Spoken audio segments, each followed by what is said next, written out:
Sous l'orage violent, le regard ambré du lynx roux fixait Lucie avec une intelligence impossible qui glaçait son sang. Ce n'était pas la peur qui émanait de l'animal blessé, mais une intention délibérée, comme s'il l'avait cherchée, elle précisément, pour lui confier un secret mortel. Avant de continuer, n'oublie pas de t'abonner à la chaîne, de liker la vidéo et de commenter depuis quelle partie du monde tu nous regardes. Allons-y. La pluie tombait sans relâche sur le bitume gris de la ville, créant une symphonie de gouttelettes qui résonnait entre les bâtiments austères. L'averse, accompagnée d'éclairs qui déchiraient le ciel sombre, avait chassé les habitants vers l'intérieur, laissant les rues presque désertes. Presque, car au cœur de cette tempête urbaine, une silhouette féline se déplaçait avec une détermination déconcertante. Ce n'était pas un chat errant ordinaire. Ses oreilles pointues ornées de touffes noires, son pelage tacheté et sa démarche assurée révélaient son identité à quiconque connaissait suffisamment la faune sauvage. Un jeune lynx roux, créature des forêts et des montagnes, marchait au milieu de l'asphalte détrempé d'une ruelle entre deux immeubles résidentiels. Lucie Moreau, 32 ans, observait la scène depuis la fenêtre de son appartement au 3e étage. Biologiste spécialisée dans les félins sauvages, elle n'en croyait pas ses yeux. Elle ajusta ses lunettes, persuadée d'être victime d'une hallucination due à la fatigue. Mais non, l'animal était bien réel, sa silhouette parfaitement reconnaissable malgré la pluie qui brouillait sa vision. « C'est impossible », murmura-t-elle en attrapant son téléphone pour prendre une photo. « Un lynx roux en plein cœur de Montréal ?» L'animal s'arrêta soudain, comme s'il avait senti son regard. Il leva la tête vers la fenêtre, ses yeux d'ambre brillant d'une intelligence qui figea Lucie sur place. Elle connaissait ce regard. Elle l'avait étudié pendant des années dans les réserves naturelles. Mais jamais elle n'aurait imaginé le croiser à moins de 50 mètres de son propre domicile. Ce regard n'exprimait pas la sauvagerie qu'elle s'attendait à voir.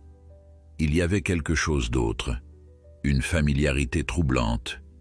Et puis elle le remarqua, une légère boiterie dans la démarche du félin, une façon de porter sa patte avant droite qui trahissait une blessure. Sans réfléchir davantage, Lucie enfila son imperméable, attrapa son parapluie et dévala les escaliers. Son instinct de biologiste et son amour pour les animaux prenaient le dessus sur toute considération rationnelle. Un lynx roux n'avait rien à faire dans ce quartier résidentiel, et encore moins par un temps pareil. Quelque chose clochait, et elle devait comprendre quoi. Quand elle émergea dans la ruelle, le lynx était toujours là, immobile sous la pluie battante. À une vingtaine de mètres, un homme sous un parapluie noir s'était arrêté lui aussi, figé par la surprise de cette rencontre improbable.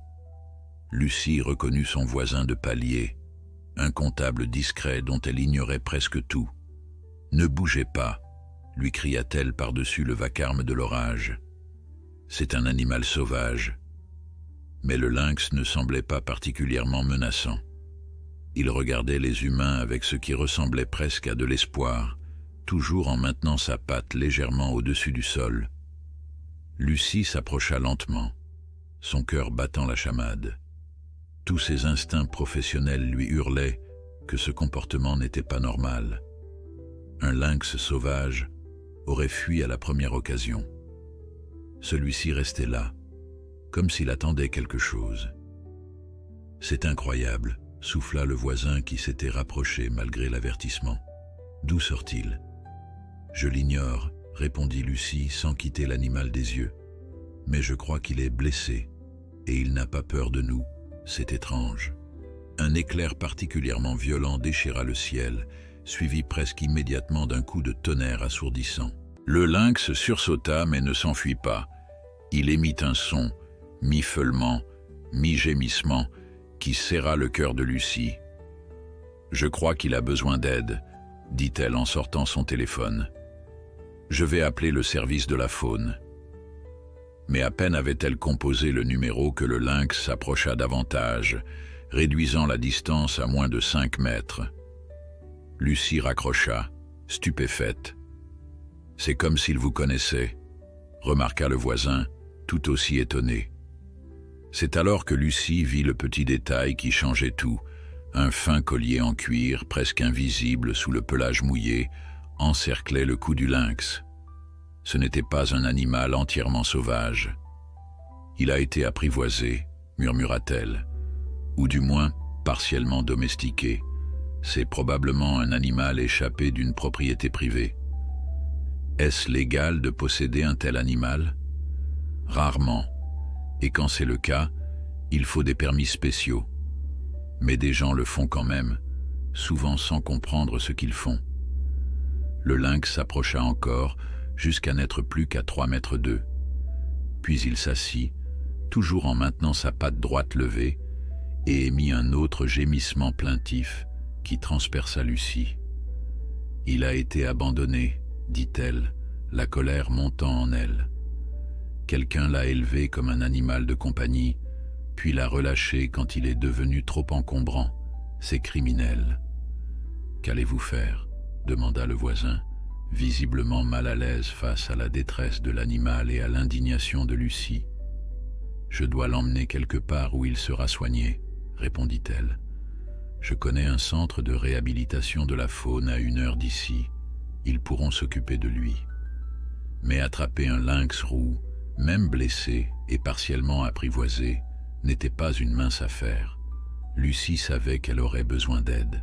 « Pourriez-vous me prêter votre veste ?» demanda-t-elle à son voisin. « J'aurais besoin de quelque chose pour le transporter sans risque. » L'homme hésita, puis retira son imperméable. « Vous êtes sûr de savoir ce que vous faites ?»« J'ai travaillé avec des félins sauvages pendant 10 ans, » répondit Lucie en prenant la veste.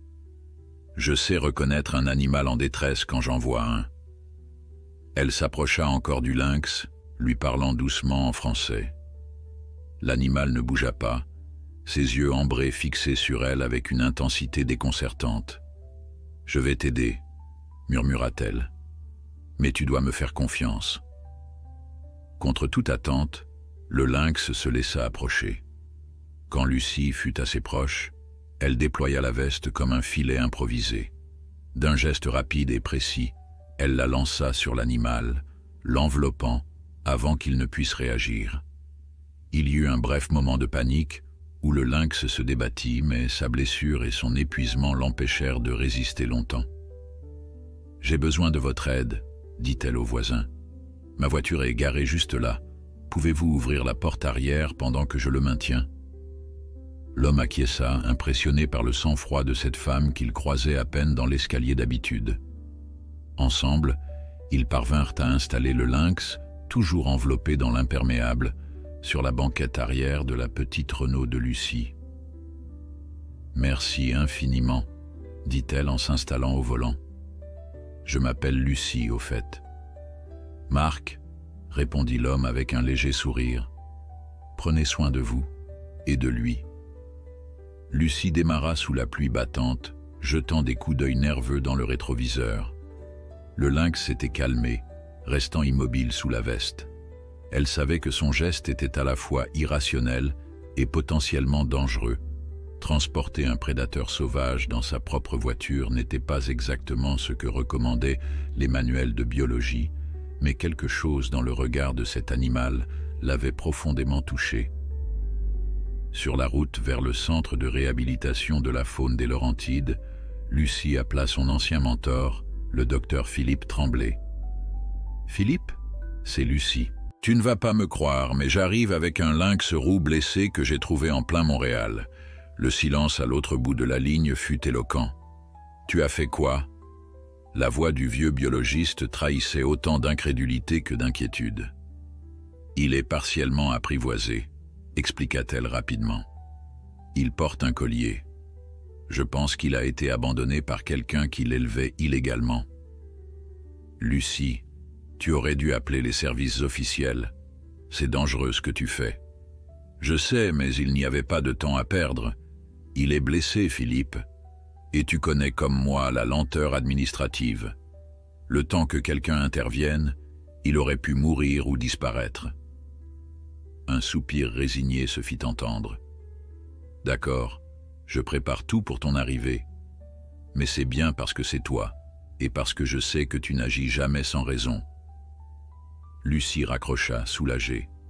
Le centre dirigé par Philippe était le meilleur endroit possible pour cet animal.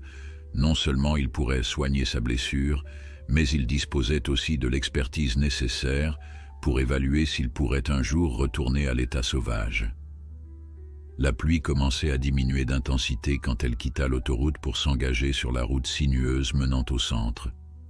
Dans le rétroviseur, elle vit que le lynx avait sorti sa tête de sous la veste et regardait par la fenêtre, comme fasciné par le paysage qui défilait. « Tu n'as jamais vu la campagne, c'est ça ?» murmura-t-elle. « Qu'est-ce qu'on t'a fait, mon pauvre? Qui a pu être assez cruel pour t'arracher à ton habitat naturel, puis t'abandonner quand tu es devenu trop encombrant ?» Le lynx tourna son regard vers elle, et pendant un instant, Lucie eut l'impression qu'il la comprenait parfaitement. Cette connexion, aussi brève fut-elle, renforça sa détermination. Peu importaient les obstacles administratifs ou légaux, elle ferait tout pour que justice soit rendue à cet animal extraordinaire. Personne ne croirait qu'un lynx roux puisse être abandonné en pleine ville comme un vulgaire chaton, mais elle avait la preuve vivante sur sa banquette arrière, et elle était bien décidée à découvrir toute la vérité sur cette histoire. Le centre de réhabilitation de la faune des Laurentides se dressait au milieu d'une clairière entourée de forêts denses. Le bâtiment principal, une structure moderne mais discrète, semblait se fondre dans le paysage naturel. 3 autres constructions plus petites l'entouraient, abritant diverses installations pour les animaux en convalescence.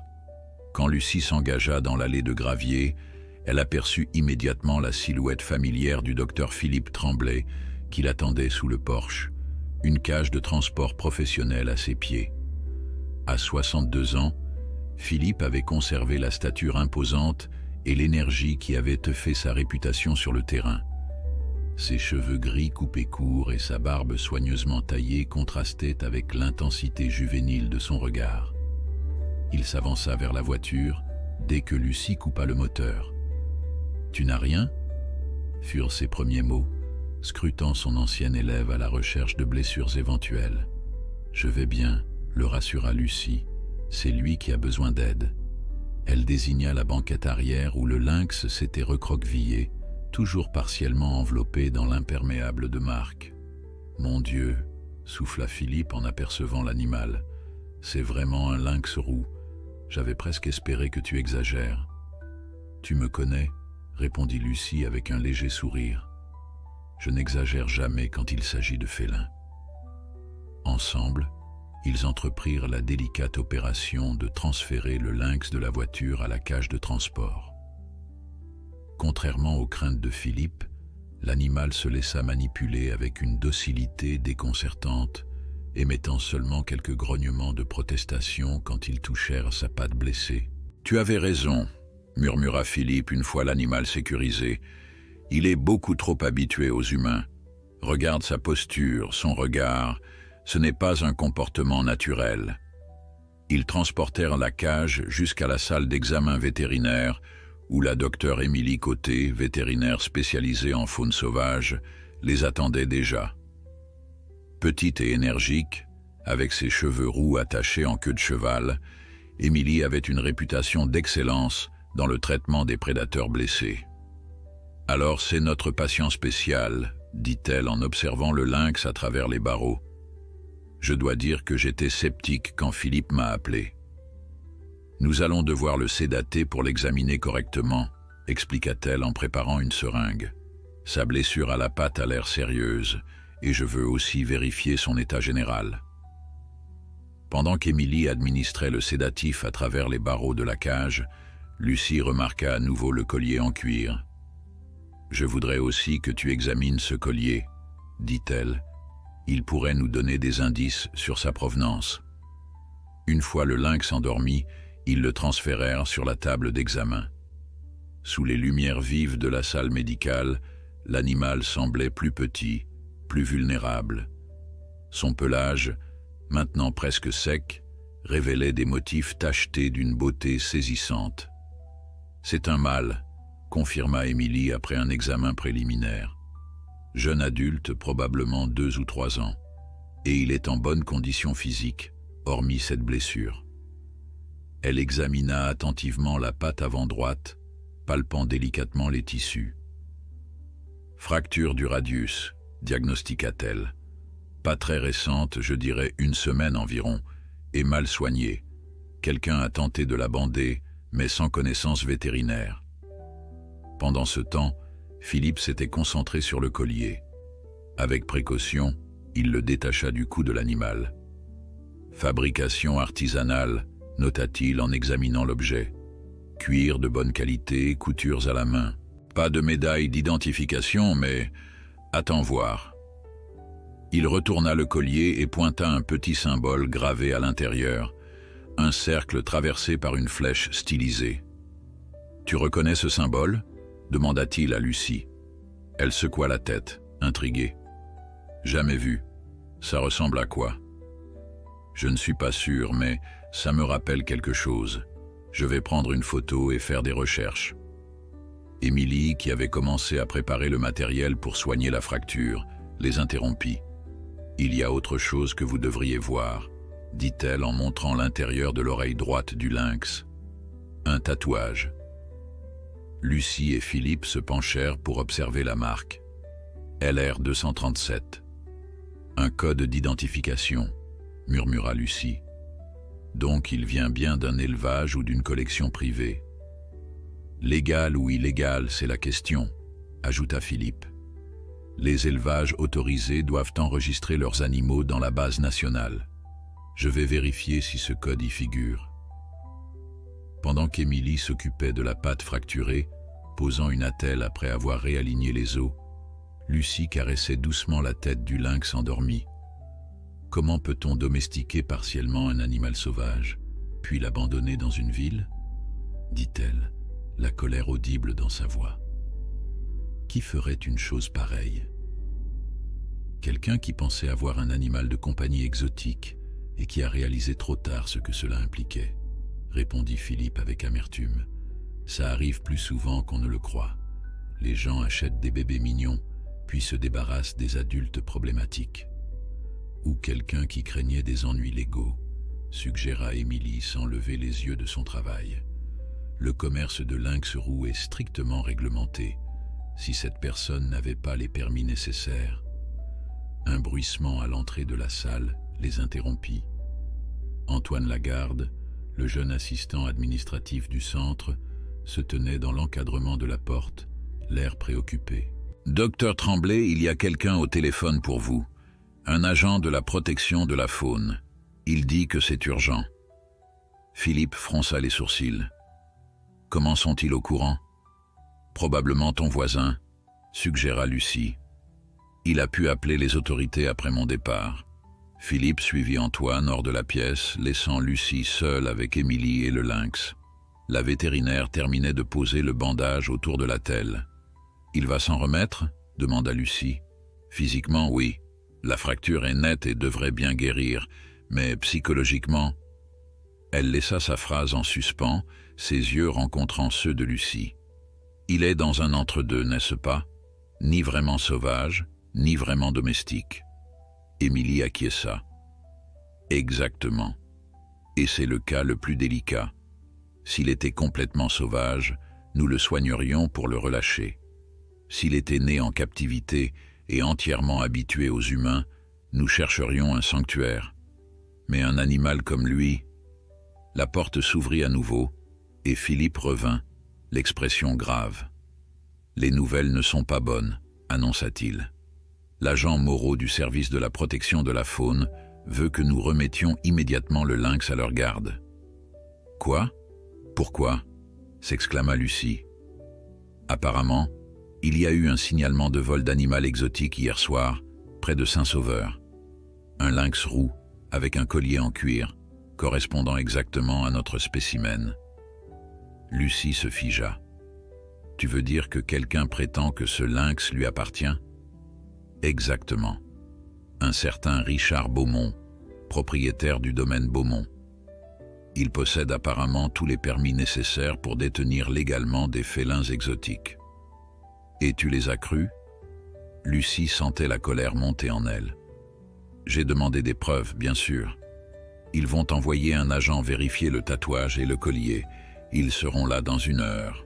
Lucie regarda le lynx endormi, son cœur se serrant à l'idée de le rendre à quelqu'un qui l'avait si mal soigné. Philippe, ce lynx a une fracture non traitée depuis au moins 1 semaine. Qui que soit ce Beaumont, il a négligé gravement cet animal. Je sais, répondit doucement Philippe. J'ai mentionné la blessure, mais l'agent a insinué que l'animal avait pu se blesser pendant sa fugue, présumée. C'est ridicule, s'emporta Lucie. La fracture date d'avant que je le trouve. Émilie peut le confirmer. La vétérinaire hocha la tête. Le processus de calcification a déjà commencé. Je peux le documenter pour un rapport officiel. Faites ça, dit Philippe. Et Lucie, je veux que tu me racontes exactement comment tu l'as trouvé. Chaque détail pourrait être important. Pendant qu'Émilie finissait les soins et préparait un rapport médical détaillé, Lucie raconta à Philippe les circonstances exactes de sa rencontre avec le lynx. L'animal, maintenant installé dans une cage de récupération confortable, commençait à montrer des signes de réveil. Il y a quelque chose qui ne colle pas dans cette histoire, conclut Philippe après avoir écouté Lucie. Si ce Beaumont possède légalement ce lynx, pourquoi l'animal errait-il seul en plein Montréal, à plus de 60 km de Saint-Sauveur? Et pourquoi n'a-t-il pas cherché à le soigner correctement? Ajouta Émilie. Mon rapport médical va clairement indiquer une négligence dans les soins. Lucie s'approcha de la cage où le lynx, maintenant à moitié réveillé, la regardait avec ces mêmes yeux ambrés qui l'avaient tant frappé dans la ruelle. Je ne le laisserai pas retourner dans un endroit où il a été maltraité, dit-elle avec une détermination tranquille. Peu importe ce que prétend ce Beaumont. Philippe posa une main sur son épaule. Je comprends ton sentiment, Lucie, mais nous devons procéder légalement. Si nous résistons sans preuves solides, nous risquons de compromettre tout le travail du centre. Alors trouvons ces preuves, répondit Lucie sans quitter le lynx des yeux. Ce symbole sur le collier, le tatouage, l'état de sa blessure, il doit y avoir un moyen de prouver que cet animal n'a pas reçu les soins appropriés.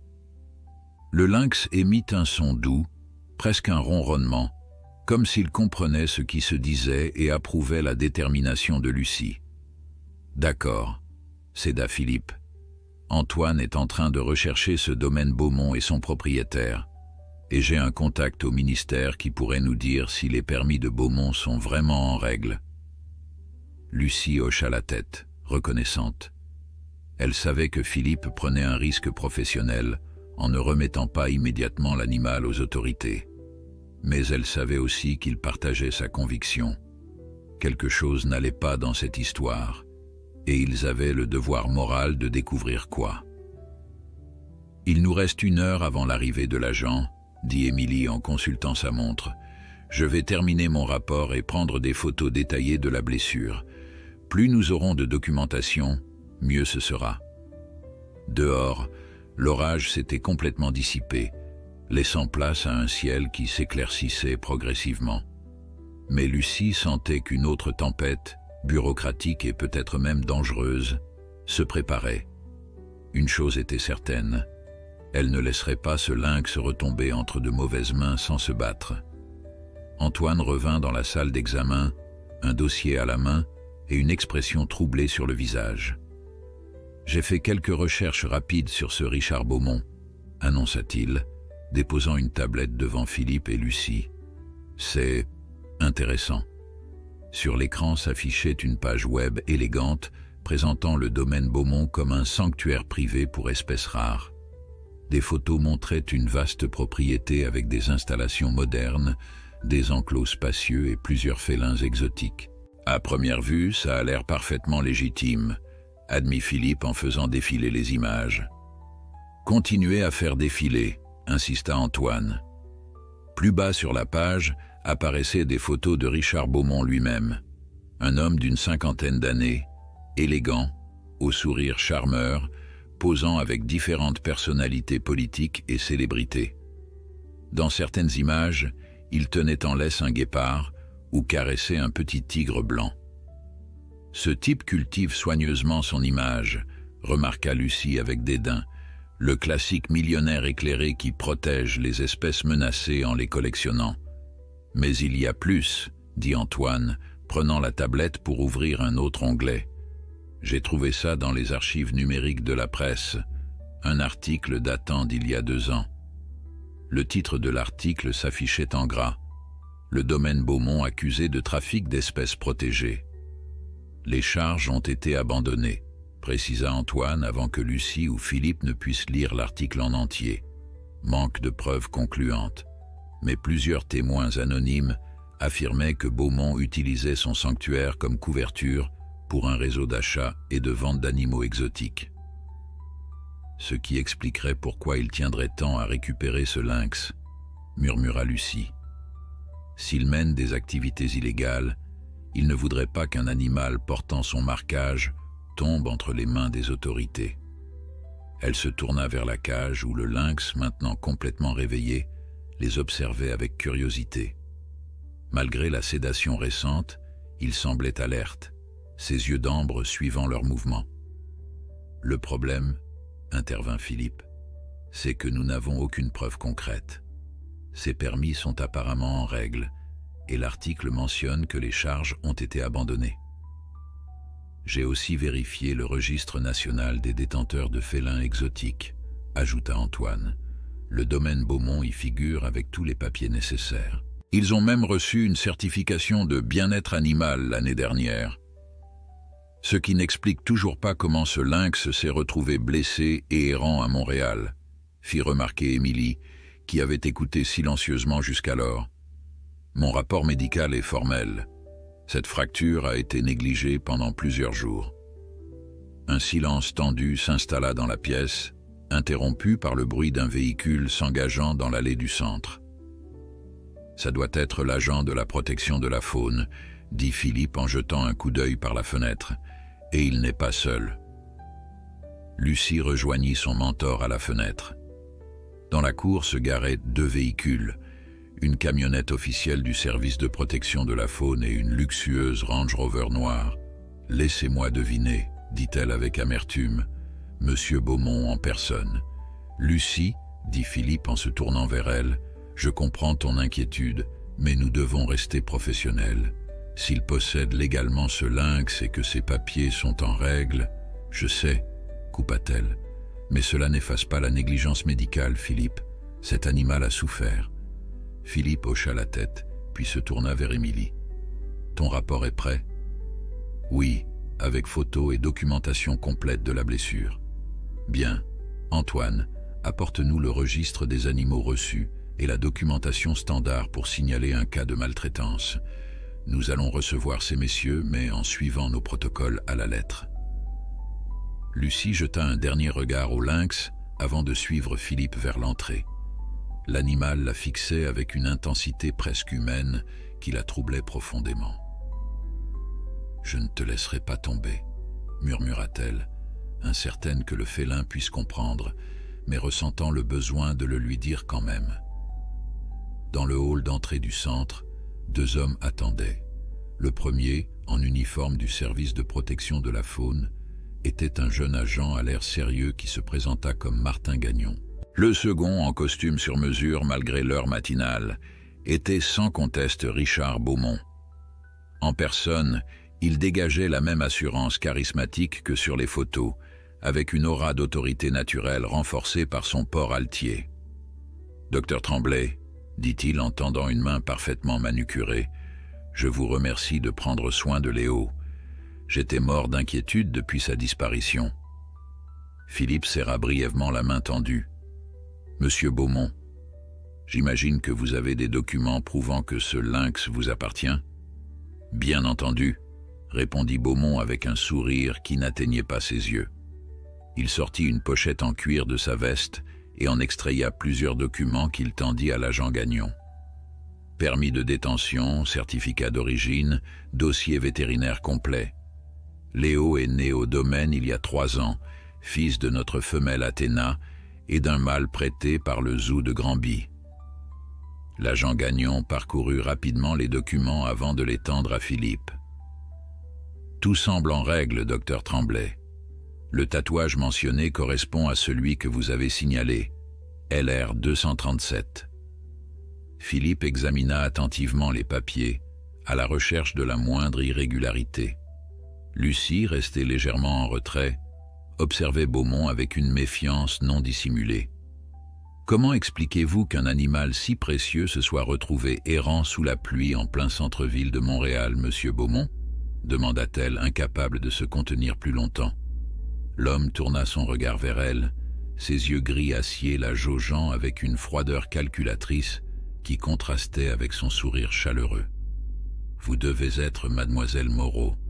L'agent Gagnon m'a parlé de votre intervention.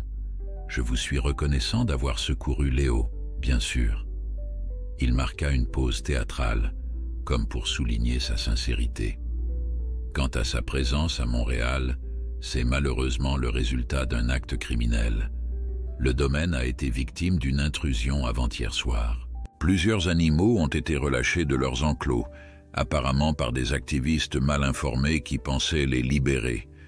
Léo est le seul qui n'a pas été retrouvé sur la propriété. « Et sa fracture ?» intervint Émilie, qui venait de les rejoindre, son rapport médical à la main. « Selon mon examen, elle date d'environ 1 semaine, bien avant cette prétendue intrusion. » Le sourire de Beaumont vacilla légèrement, mais se reforma presque instantanément. « Ah, vous faites référence à sa petite blessure. Oui, Léo s'est blessé il y a 10 jours en sautant d'une plateforme dans son enclos. Notre vétérinaire l'a examiné et a posé une attelle, comme vous pouvez le constater dans son dossier médical, la page 5, je crois. » Philippe tourna rapidement les pages du dossier et trouva effectivement une note détaillant une intervention pour une fracture mineure du radius droit, datée du 3 juillet, soit 9 jours plus tôt. La note était signée par un certain docteur Roux, avec tampon et numéro de licence vétérinaire. « Ce document semble authentique », admit Philippe à contre-cœur. Mais cela n'explique pas pourquoi l'animal ne portait pas d'attelle correcte quand mademoiselle Moreau l'a trouvé. J'imagine que les individus qui ont pénétré dans ma propriété l'ont retiré, répondit Beaumont sans hésitation. Peut-être pensait-il aider l'animal. Les bonnes intentions mènent parfois à des résultats désastreux, n'est-ce pas? Lucie sentait la colère monter en elle face à ces explications trop lisses, trop parfaites. Chaque question trouvait une réponse immédiate, comme si Beaumont avait préparé un script. « Monsieur Beaumont, » dit-elle en s'efforçant de garder un ton professionnel, « j'ai observé attentivement ce lynx. Son comportement suggère un animal habitué au contact humain, mais pas nécessairement bien traité.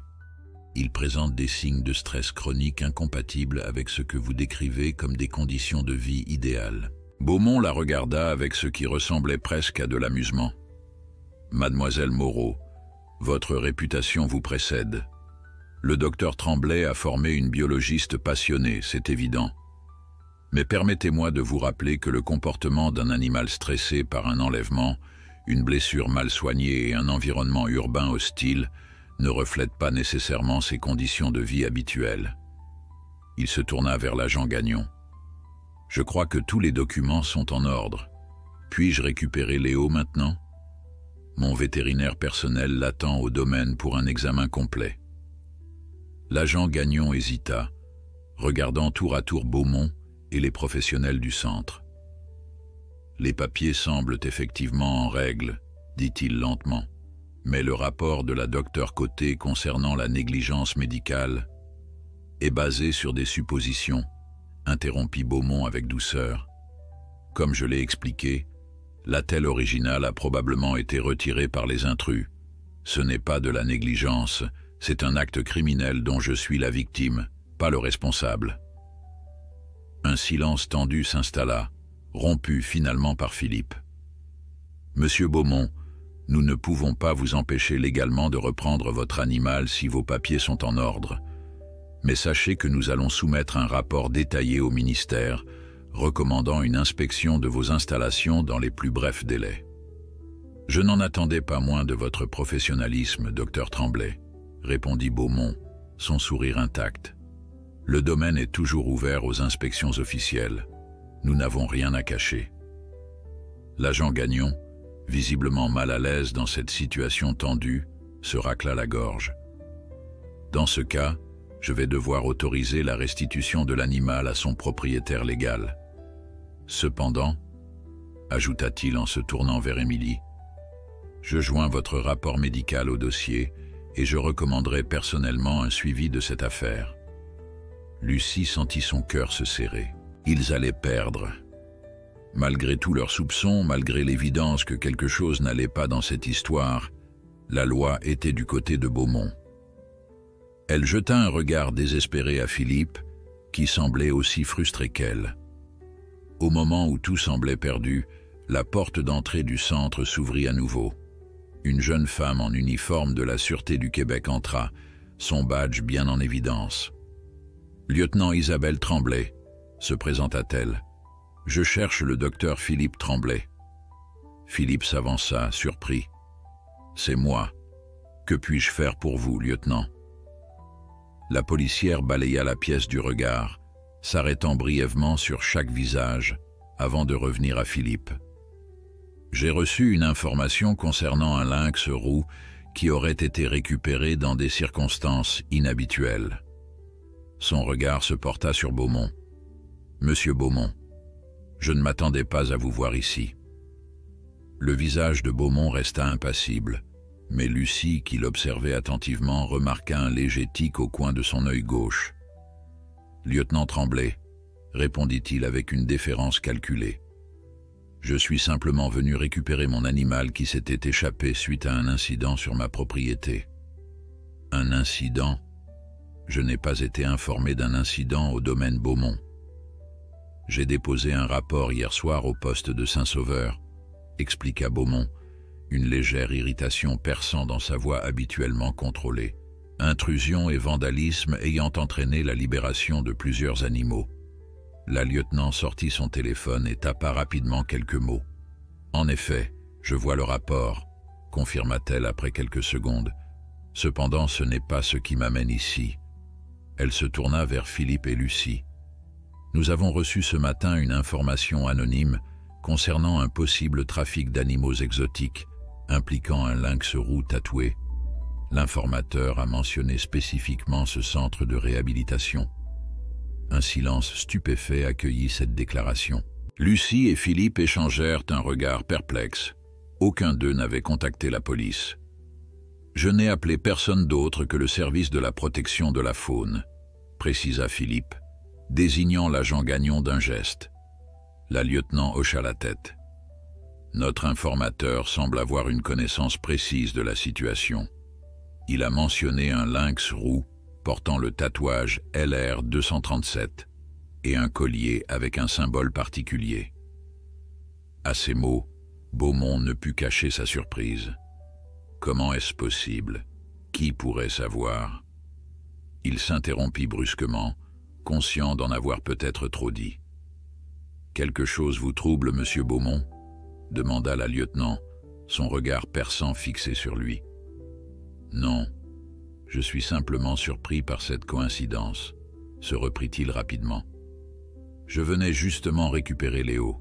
Tous mes papiers sont en règle, comme peut le confirmer l'agent Gagnon. » Le jeune agent, visiblement mal à l'aise d'être pris entre deux autorités, acquiesça faiblement. « Les documents semblent effectivement authentiques, lieutenant. Monsieur Beaumont a fourni tous les certificats nécessaires prouvant sa propriété légitime. » La lieutenant Tremblay tendit la main. « Puis-je voir ces documents ?» Pendant qu'elle examinait attentivement les papiers, Lucie observait Beaumont. L'homme avait perdu une partie de son assurance.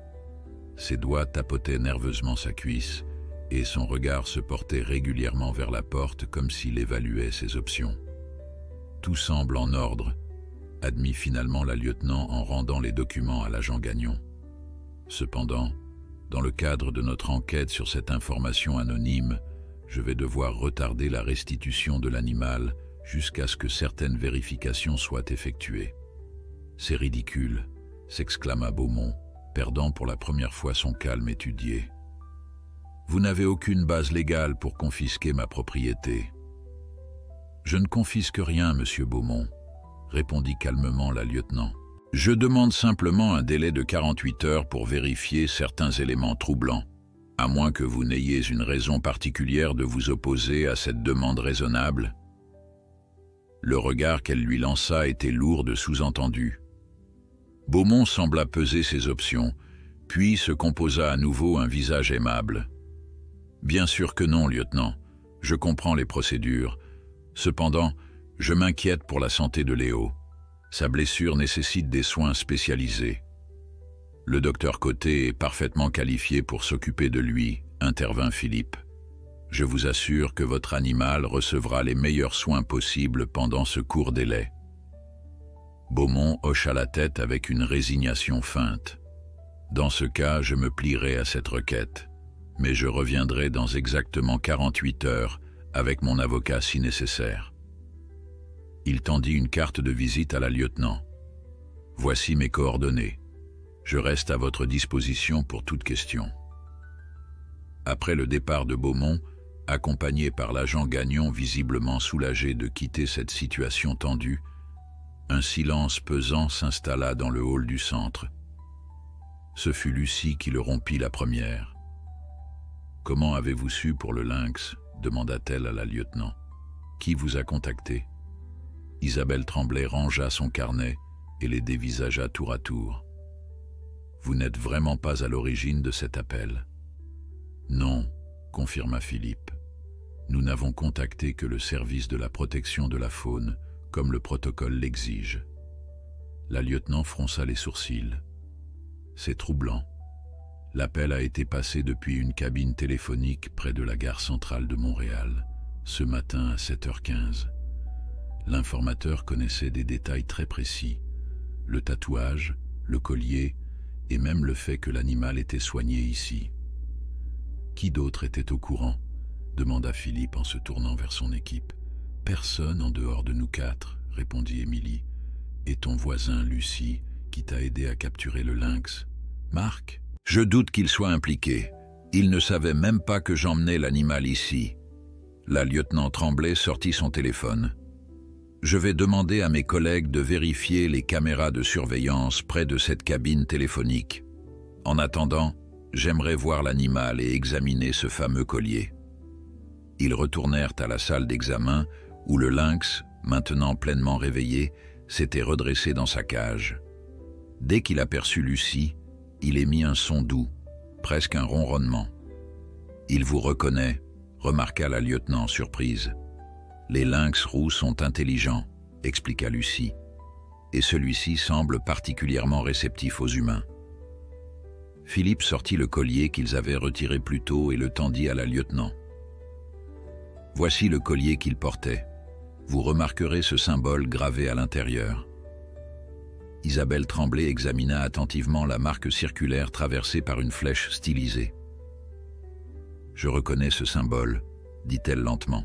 « Il a été mentionné dans une affaire sur laquelle nous travaillons depuis plusieurs mois. »« Quelle affaire ?» demanda Lucie, son cœur s'accélérant. « Je ne peux pas entrer dans les détails d'une enquête en cours, » répondit la lieutenant avec réticence. « Mais je peux vous dire que nous enquêtons sur un réseau de trafic d'animaux exotiques opérant entre le Québec et les États-Unis. »« Et Beaumont est impliqué ?» pressa Lucie. « Son nom est apparu dans notre enquête, mais jusqu'à présent, nous n'avions pas de preuves tangibles pour justifier un mandat de perquisition. » Elle désigna le collier. « Ceci pourrait changer la donne. » Philippe semblait préoccupé. « Si ce que vous dites est vrai, cela signifie que ce lynx pourrait être une pièce à conviction importante. » « Exactement, » confirma la lieutenant. « C'est pourquoi j'ai demandé ce délai. Nous devons vérifier si le tatouage de cet animal correspond à un registre légal ou s'il s'agit d'un système de marquage utilisés par ce réseau. Lucie s'approcha de la cage du lynx qui l'observait calmement. « Qu'arrivera-t-il à Léo si vos soupçons se confirment? Si nous pouvons prouver que cet animal a été acquis illégalement, il sera confisqué et placé dans un établissement approuvé, probablement un sanctuaire spécialisé. Et s'il s'avère que Beaumont est son propriétaire légitime ?» La lieutenant hésita. « Alors nous devrons le lui restituer, à moins de trouver des preuves de maltraitance suffisantes pour justifier une confiscation. » Un silence pesant s'installa dans la pièce, chacun méditant sur les implications de cette situation complexe. « J'ai besoin de prendre des photos du tatouage, » dit finalement la lieutenant. « Et si possible, j'aimerais un échantillon de sang pour d'éventuelles analyses ADN. » « J'ai déjà prélevé du sang pour mes analyses vétérinaires, » intervint Émilie. « Je peux vous en fournir un échantillon. » Pendant qu'Émilie préparait le prélèvement, Lucie s'approcha de la cage et s'accroupit pour être au niveau du lynx. L'animal la regardait avec une intensité troublante, comme s'il comprenait parfaitement la gravité de la situation. « Je ne comprends pas pourquoi il est si calme avec vous, » remarqua la lieutenant qui s'était approchée silencieusement. Même les animaux partiellement apprivoisés sont généralement stressés dans un environnement étranger. « C'est ce qui me trouble depuis le début, » admit Lucie. « Son comportement est inhabituel. » Elle hésita, puis décida de partager son intuition. « J'ai l'impression qu'il essaie de communiquer quelque chose. Quand je l'ai trouvé dans cette ruelle, il ne tentait pas de s'enfuir. Il attendait, comme s'il cherchait délibérément de l'aide. » La lieutenant Tremblay l'observa avec curiosité.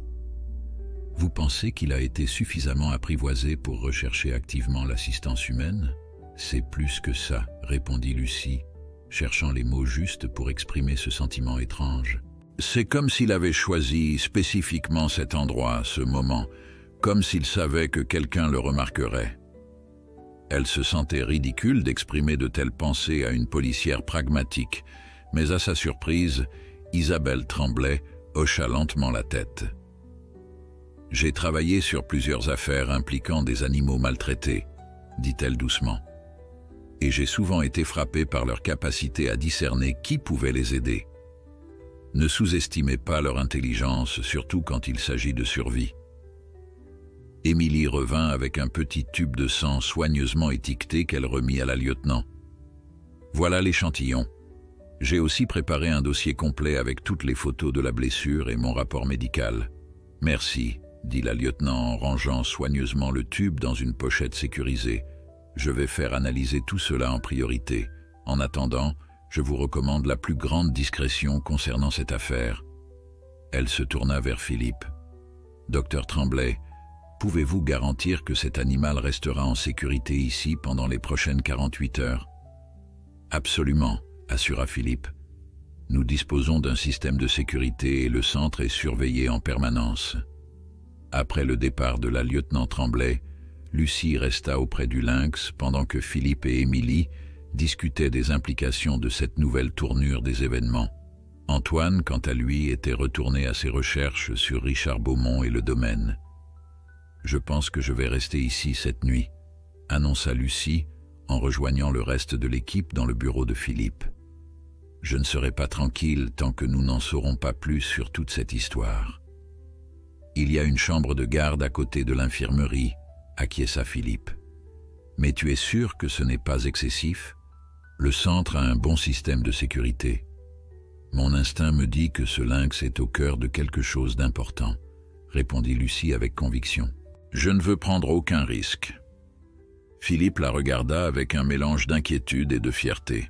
« Tu as toujours eu un excellent instinct pour ces choses-là. » Émilie, qui préparait un nouveau traitement pour la patte du lynx, leva les yeux de ses notes.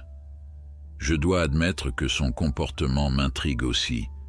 Il est beaucoup trop calme pour un animal sauvage, même partiellement apprivoisé. »« Justement, » dit Lucie, « je me demande jusqu'à quel point il a été apprivoisé et dans quelles conditions. » La porte du bureau s'ouvrit et Antoine entra, son ordinateur portable sous le bras, l'excitation visible sur son visage. « « J'ai peut-être trouvé quelque chose », annonça-t-il en posant son ordinateur sur le bureau. « J'ai fait des recherches plus approfondies sur le docteur Roux, le vétérinaire qui a supposément soigné la fracture du lynx. » Il ouvrit un dossier contenant plusieurs documents numérisés.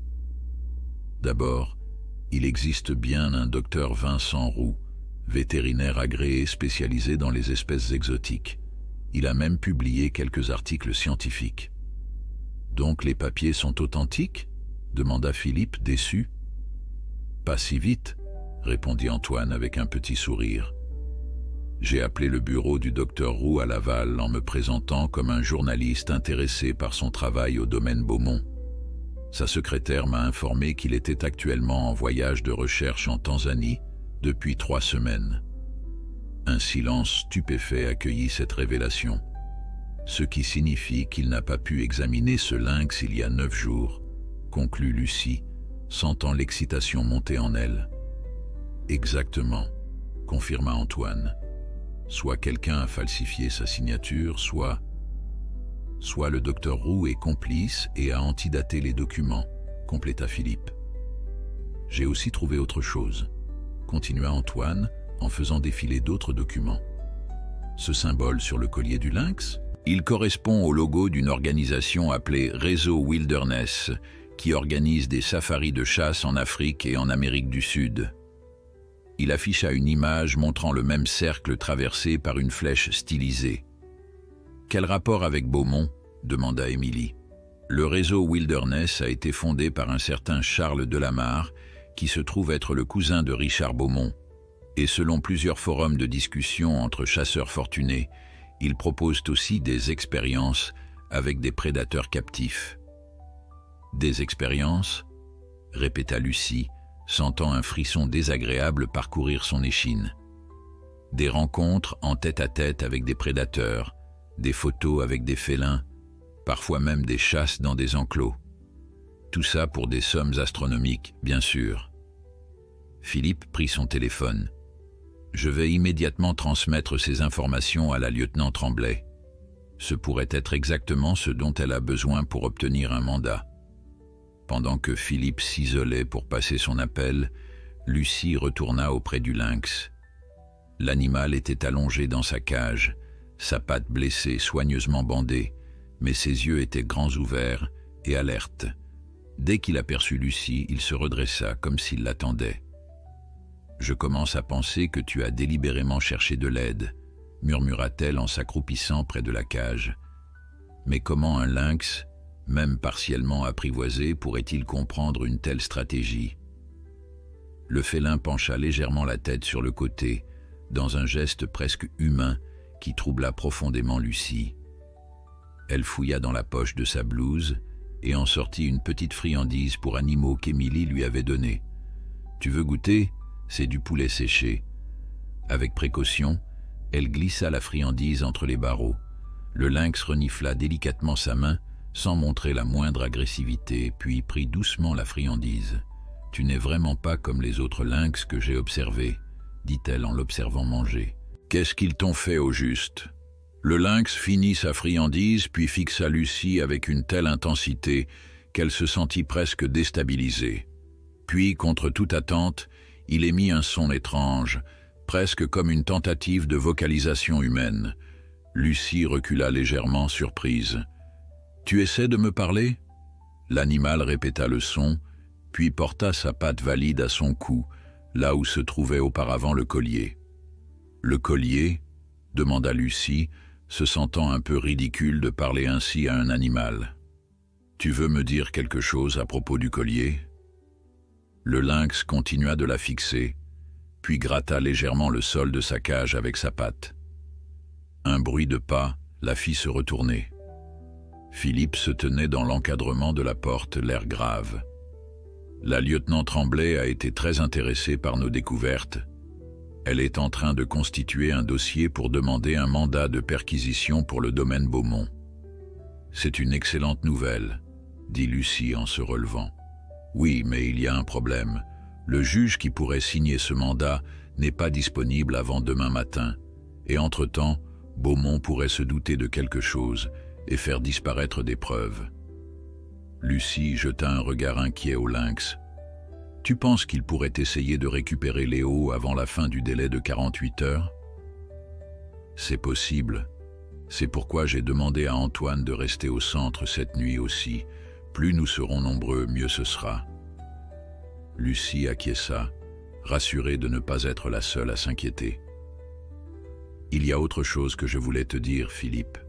Ce lynx, son comportement devient de plus en plus étrange. » Elle lui raconta la tentative de vocalisation et le geste vers le cou. « Ça paraît fou, mais j'ai presque l'impression qu'il essaie de communiquer quelque chose de spécifique. » Philippe l'observa longuement, pesant visiblement ses mots. « Lucie, tu es la biologiste la plus rationnelle et la plus compétente que je connaisse. Si tu penses que cet animal essaie de communiquer, je te fais confiance, mais que pourrait-il bien vouloir nous dire ? » « Je ne sais pas encore, » admit-elle, « mais je suis déterminée à le découvrir. » La soirée s'écoula lentement. Émilie rentra chez elle après avoir administré une dernière dose d'analgésique au lynx, promettant de revenir tôt le lendemain. Philippe, Antoine et Lucie s'organisèrent pour des tours de garde, bien que le système de sécurité du centre semblât suffisant. Vers minuit, alors que Philippe et Antoine s'étaient retirés pour se reposer, Lucie resta seule avec le lynx dans la salle d'examen faiblement éclairée. L'animal ne dormait pas, ses yeux brillants suivant chacun de ses mouvements, tandis qu'elle réorganisait quelques dossiers pour s'occuper l'esprit.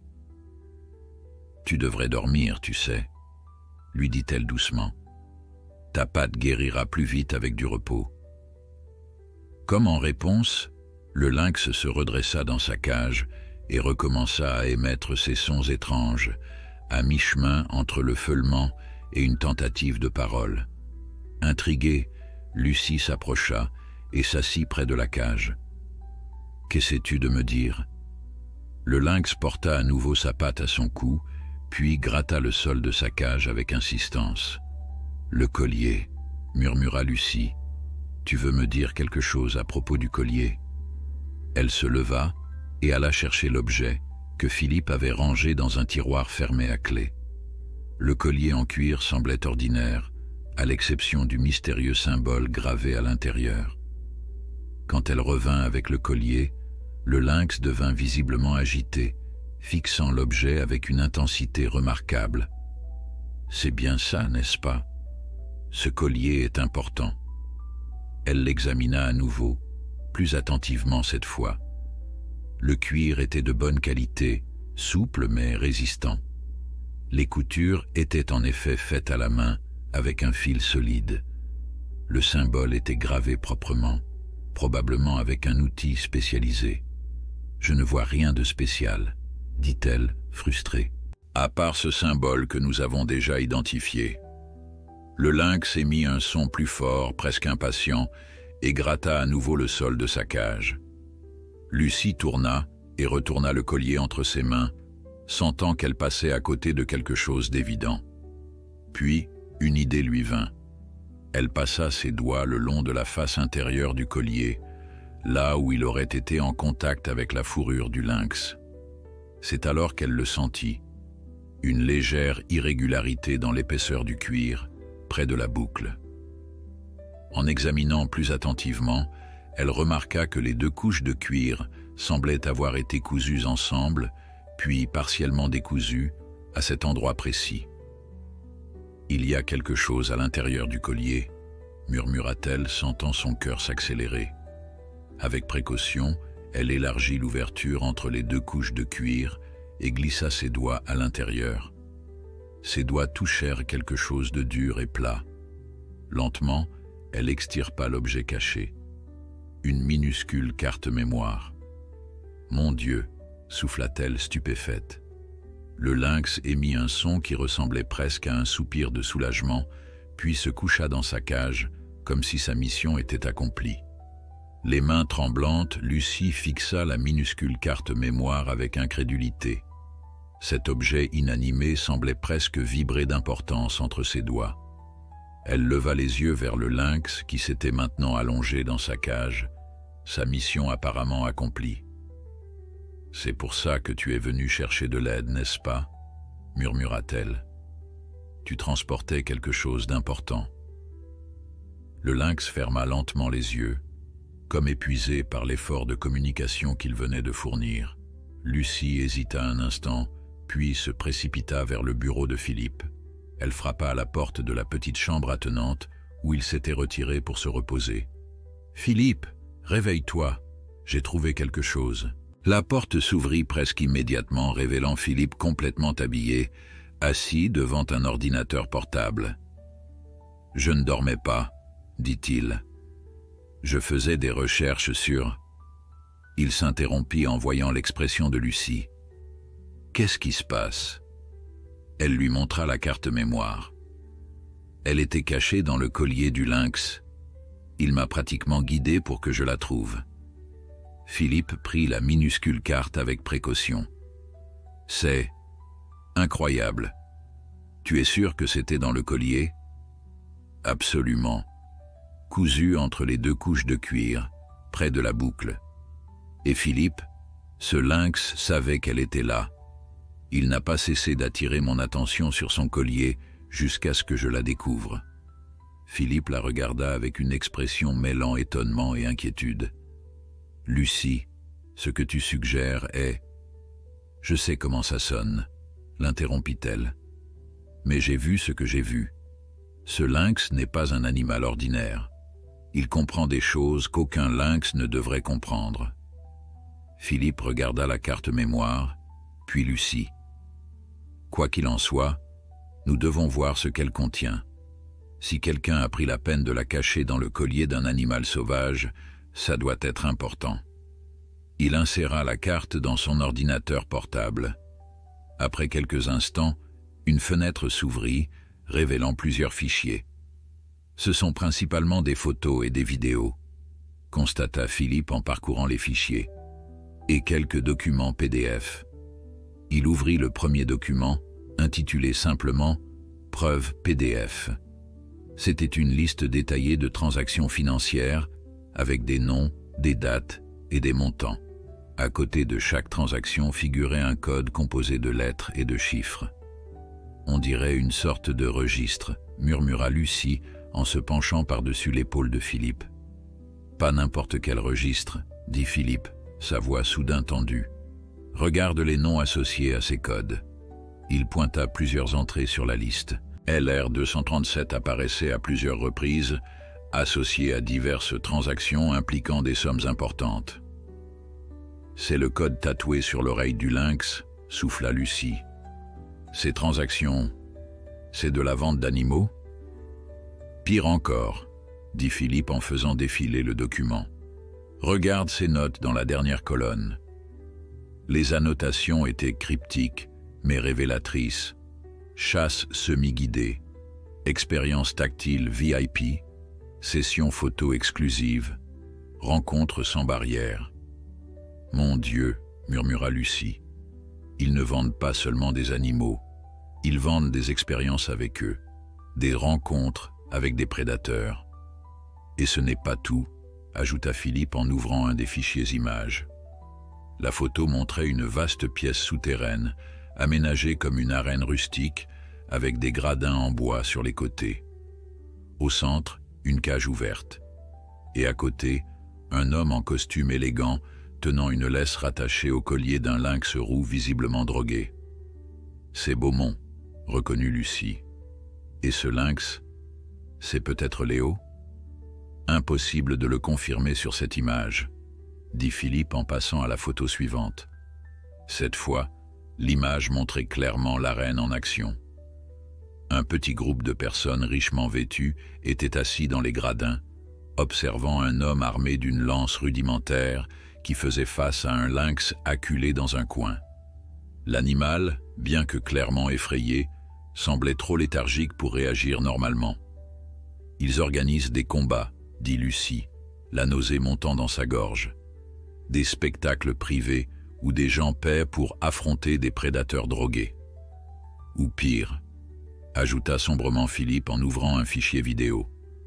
La vidéo, courte mais explicite, montrait Richard Beaumont s'adressant à un petit groupe de clients potentiels. Le son était mauvais, mais ses paroles étaient suffisamment claires, une expérience unique que vous ne trouverez nulle part ailleurs. Nos prédateurs sont suffisamment conditionnés pour garantir votre sécurité, mais conservent assez de leur instinct sauvage pour vous offrir le frisson authentique de la chasse. Chaque animal est soigneusement sélectionné et préparé pour votre plaisir exclusif. Philippe arrêta la vidéo, incapable d'en supporter davantage. « C'est révoltant, » dit-il, la voix tremblante de colère. « Il faut immédiatement prévenir la lieutenant Tremblay. »« Attends, » dit Lucie en posant une main sur son bras. « Il y a d'autres fichiers. Voyons d'abord tout ce que contient cette carte. » Ils ouvrirent un autre document PDF, celui-ci intitulé « Journal PDF ». C'était un journal personnel, écrit par quelqu'un qui travaillait visiblement à l'intérieur du domaine Beaumont. Jour 67. B. a acquis 3 nouveaux spécimens aujourd'hui. 2 pumas et un lynx roux particulièrement intelligent. Le lynx m'inquiète. Il observe tout, semble comprendre les conversations. B. dit que c'est parfait pour les séances interactives, mais je me demande si nous n'avons pas dépassé une limite cette fois-ci. Jour 83. Incident avec le lynx LR237 aujourd'hui. Il a presque réussi à s'échapper pendant sa séance d'entraînement. B a ordonné qu'on augmente les doses de sédatifs, mais je crains que cela n'affecte sa coordination à long terme. Il est déjà devenu plus léthargique ces derniers jours. Jour 94. Je ne peux plus continuer ainsi. Ce que nous faisons est immoral et dangereux. J'ai essayé d'en parler à B, mais il m'a menacé. Le lynx LR237 me regarde comme s'il comprenait ma situation. Parfois, j'ai l'impression qu'il est plus qu'un simple animal. Jour 112. Décision prise. Je vais rassembler autant de preuves que possible et les transmettre aux autorités. J'ai fabriqué un collier spécial pour LR237 avec un compartiment caché. Si quelque chose m'arrive, peut-être que quelqu'un le trouvera un jour. Le journal s'arrêtait là, brutalement, sans conclusion ni signature. Qui a écrit ça ? Demanda Lucie, bouleversée. Je ne sais pas, répondit Philippe, mais cette personne a pris d'énormes risques pour documenter ses horreurs. Et pour tenter de sauver ce lynx, ajouta Lucie. Mais pourquoi ne pas avoir contacté directement les autorités ?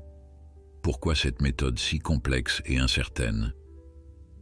Peut-être qu'il ou elle n'avait pas d'autre choix, suggéra Philippe. Peut-être que Beaumont exerce une surveillance étroite sur ses employés. Ou peut-être que cette personne craignait des représailles. Ils ouvrirent d'autres fichiers, découvrant des photos d'installations secrètes, des listes de clients fortunés, des détails sur les méthodes de conditionnement des animaux. Chaque révélation était plus révoltante que la précédente. « Il y a une chose que je ne comprends toujours pas, » dit Lucie, après avoir parcouru l'ensemble des fichiers. Comment ce lynx a-t-il pu s'échapper et traverser 60 km pour arriver jusqu'à Montréal? Et pourquoi semblait-il m'attendre spécifiquement dans cette ruelle? Philippe fronça les sourcils, tout aussi perplexe. Ce n'est pas logique, en effet. À moins que... À moins que quoi? À moins que quelqu'un ne l'ait délibérément relâché à cet endroit, en espérant qu'il serait découvert par une personne capable de comprendre l'importance des informations qu'il transportait. Lucie repensa à la ruelle où elle avait trouvé le lynx. Mon appartement se trouve juste au-dessus de cette ruelle, et mon nom est sur la boîte aux lettres de l'immeuble avec ma profession, biologiste spécialisé en félins sauvages. Ce n'est peut-être pas un hasard, acquiesça Philippe. Peut-être que l'auteur de ce journal connaissait ton travail et a choisi délibérément de libérer le lynx près de chez toi. Mais comment aurais-je pu savoir pour le collier? Objecta Lucie. Si le lynx n'avait pas été aussi communicatif, je n'aurais jamais pensé à y chercher quoi que ce soit. Philippe regarda l'heure sur son ordinateur. 2h15 du matin. Nous devons contacter la lieutenant Tremblay immédiatement. Ces preuves sont explosives. Il sortit son téléphone, mais s'arrêta avant de composer le numéro. « Attends, entends-tu ça » Lucie tendit l'oreille. Un léger bruit métallique venait de l'entrée du centre. « On dirait que quelqu'un essaie d'ouvrir la porte principale », murmura-t-elle.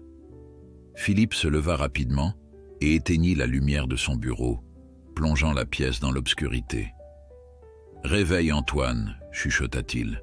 « Je vais vérifier les caméras de sécurité. » Lucie se glissa silencieusement hors du bureau et traversa le couloir sombre jusqu'à la petite salle où Antoine s'était installé pour dormir. Elle le secoua doucement. « Antoine, réveille-toi. Je crois que quelqu'un essaie d'entrer dans le centre. » Le jeune homme s'éveilla instantanément, ses yeux s'écarquillant dans la pénombre. « Beaumont ? Peut-être. » Philippe vérifie les caméras. « Prends ton téléphone. On pourrait avoir besoin d'appeler la police. » Ils rejoignirent Philippe qui observait l'écran de contrôle des caméras de sécurité, son visage éclairé par la lueur bleutée du moniteur. « Deux hommes, » murmura-t-il sans quitter l'écran des yeux. Ils essaient de forcer l'entrée de service. Sur l'écran de surveillance, les deux silhouettes sombres s'affairaient autour de la porte de service.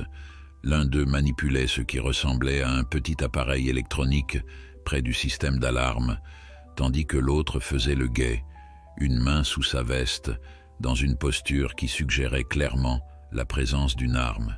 « Il faut appeler la police », chuchota Antoine, son téléphone déjà en main. « Pas encore », dit Philippe en levant une main. « Si ces hommes sont envoyés par Beaumont, ils cherchent probablement à récupérer le lynx et la carte mémoire. Si la police arrive trop vite, ils pourraient s'enfuir avant qu'on puisse les identifier. Et si on les laisse entrer, on risque de se faire tirer dessus, » objecta Antoine, la peur audible dans sa voix. « Philippe a raison, » intervint Lucie. « Ces hommes sont notre lien direct avec Beaumont. Si nous pouvons les piéger ici jusqu'à l'arrivée de la police, nous aurons des preuves concrètes contre lui, d'autant plus que nous avons l'avantage, » ajouta Philippe. « Nous connaissons le centre, pas eux, et ils ne savent pas que nous les avons repérés. » Une alarme silencieuse clignotait maintenant sur le moniteur de sécurité, indiquant que le système avait été compromis. Quelques secondes plus tard, ils virent la porte de service s'ouvrir lentement. « Voilà ce que nous allons faire, » dit Philippe d'une voix calme mais ferme. « Antoine, tu vas te cacher dans la salle des archives et appeler la lieutenant Tremblay. Donne-lui tous les détails et dis-lui de venir sans sirène. Lucie et moi allons déplacer le lynx et surveiller ses intrus. »« Déplacer le lynx ?» répéta Lucie. « Où ça ?»« Dans la salle de quarantaine du sous-sol. C'est la pièce la plus sécurisée du centre, avec une porte en acier et sans fenêtre. Si ces hommes veulent le lynx, ils devront nous passer sur le corps. » Le plan établi, ils se séparèrent rapidement. Antoine se faufila vers les archives, tandis que Philippe et Lucie retournèrent à la salle d'examen où le lynx attendait, étrangement alerte malgré l'heure tardive. « Il sent que quelque chose ne va pas », murmura Lucie en voyant l'animal tendu, les oreilles dressées et le regard fixé sur la porte. Avec d'infinies précautions, ils ouvrirent la cage et transférèrent le lynx dans un transporteur plus petit. L'animal se laissa manipuler sans résistance, comme s'il comprenait l'urgence de la situation. « La carte mémoire », souffla soudain Lucie. « Elle est toujours dans ton ordinateur. »« Merde, » jura Philippe, « je vais la récupérer. Toi, descends immédiatement avec le lynx. Prends l'escalier de service, pas l'ascenseur. » Lucie hésita. « Je ne veux pas te laisser seule. »« Je te rejoins dans 2 minutes, » insista Philippe. « Maintenant, va-t'en. » À contre-cœur, Lucie souleva le transporteur et se dirigea vers l'escalier de service. Le lynx, malgré sa taille adulte, était étonnamment léger, signe supplémentaire que ses conditions de captivité n'avaient pas été optimales. « On va te mettre en sécurité, » murmura-t-elle en descendant les marches aussi silencieusement que possible. « Ne t'inquiète pas. » Le sous-sol du centre était faiblement éclairé par des lumières de sécurité. Lucie progressa rapidement vers la salle de quarantaine, une pièce conçue pour isoler les animaux potentiellement contagieux. Ses murs épais et sa porte blindée en faisaient le refuge idéal. Elle venait de poser le transporteur à l'intérieur de la pièce quand un bruit de pas précipité résonna dans le couloir. Se retournant vivement, elle fut soulagée de voir Philippe qui courait vers elle, la carte mémoire et son ordinateur portable à la main. « Ils sont entrés », haleta-t-il. « Je les ai vus sur le moniteur de mon bureau. Ils se dirigent vers la salle d'examen. » Ils s'enfermèrent dans la salle de quarantaine, verrouillant soigneusement la lourde porte derrière eux. La pièce, conçue pour l'isolation, était pratiquement insonorisée. Seule une petite fenêtre d'observation dans la porte permettait de voir le couloir extérieur. « Antoine a réussi à joindre la lieutenant ?» demanda Lucie en libérant le lynx du transporteur. « Oui, elle est en route avec une équipe d'intervention. 10 minutes, peut-être 15. » Ils s'assirent contre le mur, l'oreille tendue, essayant de percevoir le moindre son à travers l'épaisse porte. Le lynx, lui, semblait parfaitement calme. Il s'approcha de Lucie et se coucha à ses pieds, comme pour la rassurer. « Ce n'est pas normal », murmura-t-elle en caressant doucement la tête du félin. « Aucun lynx ne devrait se comporter ainsi, même partiellement apprivoisé. » Philippe observait l'animal avec une expression pensive. « Tu as lu le journal sur la carte mémoire. L'auteur disait que ce lynx semblait comprendre les conversations, qu'il était plus qu'un simple animal. Qu'est-ce que ça veut dire selon toi ?» Philippe hésita. « Je ne sais pas. Peut-être une forme d'expérimentation. Une méthode de conditionnement poussée à l'extrême. » Lucie secoua la tête. « J'ai travaillé avec des félins toute ma carrière. On peut les conditionner, oui, mais pas au point de leur faire comprendre des concepts abstraits comme cacher une information ou chercher de l'aide de manière ciblée. » Le lynx les regardait tour à tour, ses yeux ambrés reflétant la faible lumière de la pièce. Puis il fit quelque chose d'extraordinaire. Il leva sa patte valide et toucha délicatement la joue de Lucie, dans un geste presque humain de réconfort. « Mon Dieu !» souffla-t-elle, figée par la stupeur. Un bruit sourd au-dessus d'eux les ramena brutalement à la réalité. Des pas lourds résonnaient maintenant dans tout le bâtiment, signe que les intrus avaient abandonné toute discrétion. « Ils doivent avoir découvert que le lynx n'est plus dans la salle d'examen, » murmura Philippe. « Ils vont fouiller tout le centre. » Combien de temps avant l'arrivée de la police? Philippe consulta sa montre. « Encore au moins 8 minutes, si tout va bien. » Le silence retomba, pesant et oppressant. Puis, soudain, une voix étouffée leur parvint à travers les murs. « Ils sont peut-être au sous-sol. Vérifie toutes les pièces. » Les pas se rapprochèrent, descendant l'escalier que Lucie et Philippe avaient emprunté quelques minutes plus tôt. Le lynx se tendit immédiatement, ses oreilles plaquées en arrière et ses muscles prêts à bondir. « Ils arrivent, » chuchota Lucie. « S'ils nous trouvent ici, nous sommes piégés. » « Cette porte peut résister à un rhinocéros en colère, » la rassura Philippe. « Ils ne pourront pas l'enfoncer. Et s'ils ont des armes ou des explosifs ?» Philippe ne répondit pas, son expression trahissant son inquiétude. À travers la petite fenêtre d'observation, ils virent une lumière danser dans le couloir, une lampe torche qui balayait méthodiquement chaque recoin. « Ils vont nous voir », murmura Lucie en s'écartant de la fenêtre. Le faisceau lumineux passa devant la porte, s'arrêta un instant, puis revint se fixer sur la fenêtre d'observation. Lucie et Philippe retinrent leur souffle, plaqués contre le mur, hors de vue. « J'ai trouvé quelque chose », cria une voix rauque, une porte blindée au fond du couloir. Des pas précipités se rapprochèrent. Bientôt, 2 visages apparurent dans la petite fenêtre, scrutant l'intérieur de la pièce. Lucie et Philippe restèrent parfaitement immobiles, mais le lynx, lui, fixait directement les intrus, ses yeux brillants dans la semi-obscurité. « Le voilà !» s'exclama l'un des hommes. « Le félin est là-dedans. »« Tu vois quelqu'un d'autre ?»« Non, mais cette pièce est grande. Il pourrait être caché quelque part. » Un coup violent ébranla la porte, faisant sursauter Lucie. « Cette porte est blindée, crétin !»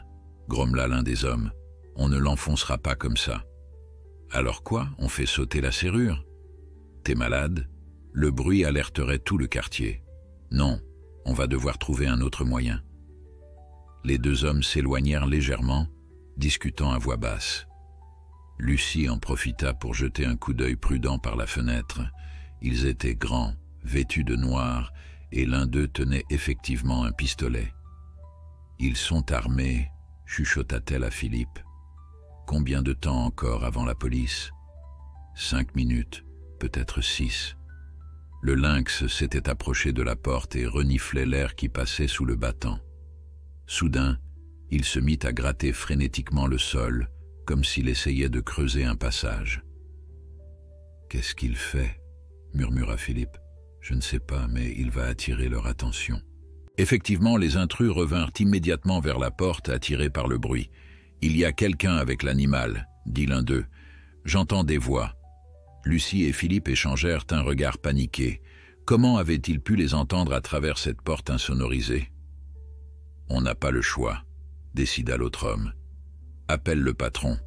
Dis-lui qu'on a trouvé le lynx, mais qu'il est enfermé avec des témoins. Demande-lui quoi faire. » Pendant que l'un des hommes s'éloignait pour passer son appel, l'autre resta devant la porte, son arme pointée vers la fenêtre d'observation. « Je sais que vous êtes là-dedans, » lança-t-il d'une voix menaçante. « Montrez-vous maintenant, et peut-être que personne ne sera blessé. » Lucie et Philippe gardèrent le silence, toujours plaqués contre le mur. « Vous avez quelque chose qui appartient à mon employeur, » continua l'homme. « Le lynx, bien sûr, mais aussi autre chose, n'est-ce pas? Quelque chose de petit, mais de très important. La carte mémoire.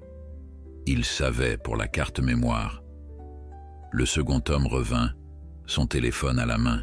« Le patron arrive », annonça-t-il à son complice. Il était déjà en route. Il veut qu'on maintienne la position et qu'on ne laisse personne sortir. Et pour les témoins? Un silence pesant suivit cette question. Il a dit qu'il s'en occuperait lui-même. Lucie sentit un frisson glacé parcourir son échine. La menace était claire. Beaumont venait en personne, et il ne comptait laisser aucun témoin. Le temps semblait s'être figé dans la salle de quarantaine. Lucie consulta sa montre. 3 minutes s'étaient écoulées depuis que les hommes avaient annoncé l'arrivée imminente de Beaumont. La police devrait arriver d'un moment à l'autre, mais serait-il à temps? « Il faut prévenir la lieutenant Tremblay que Beaumont sera là, » chuchota-t-elle.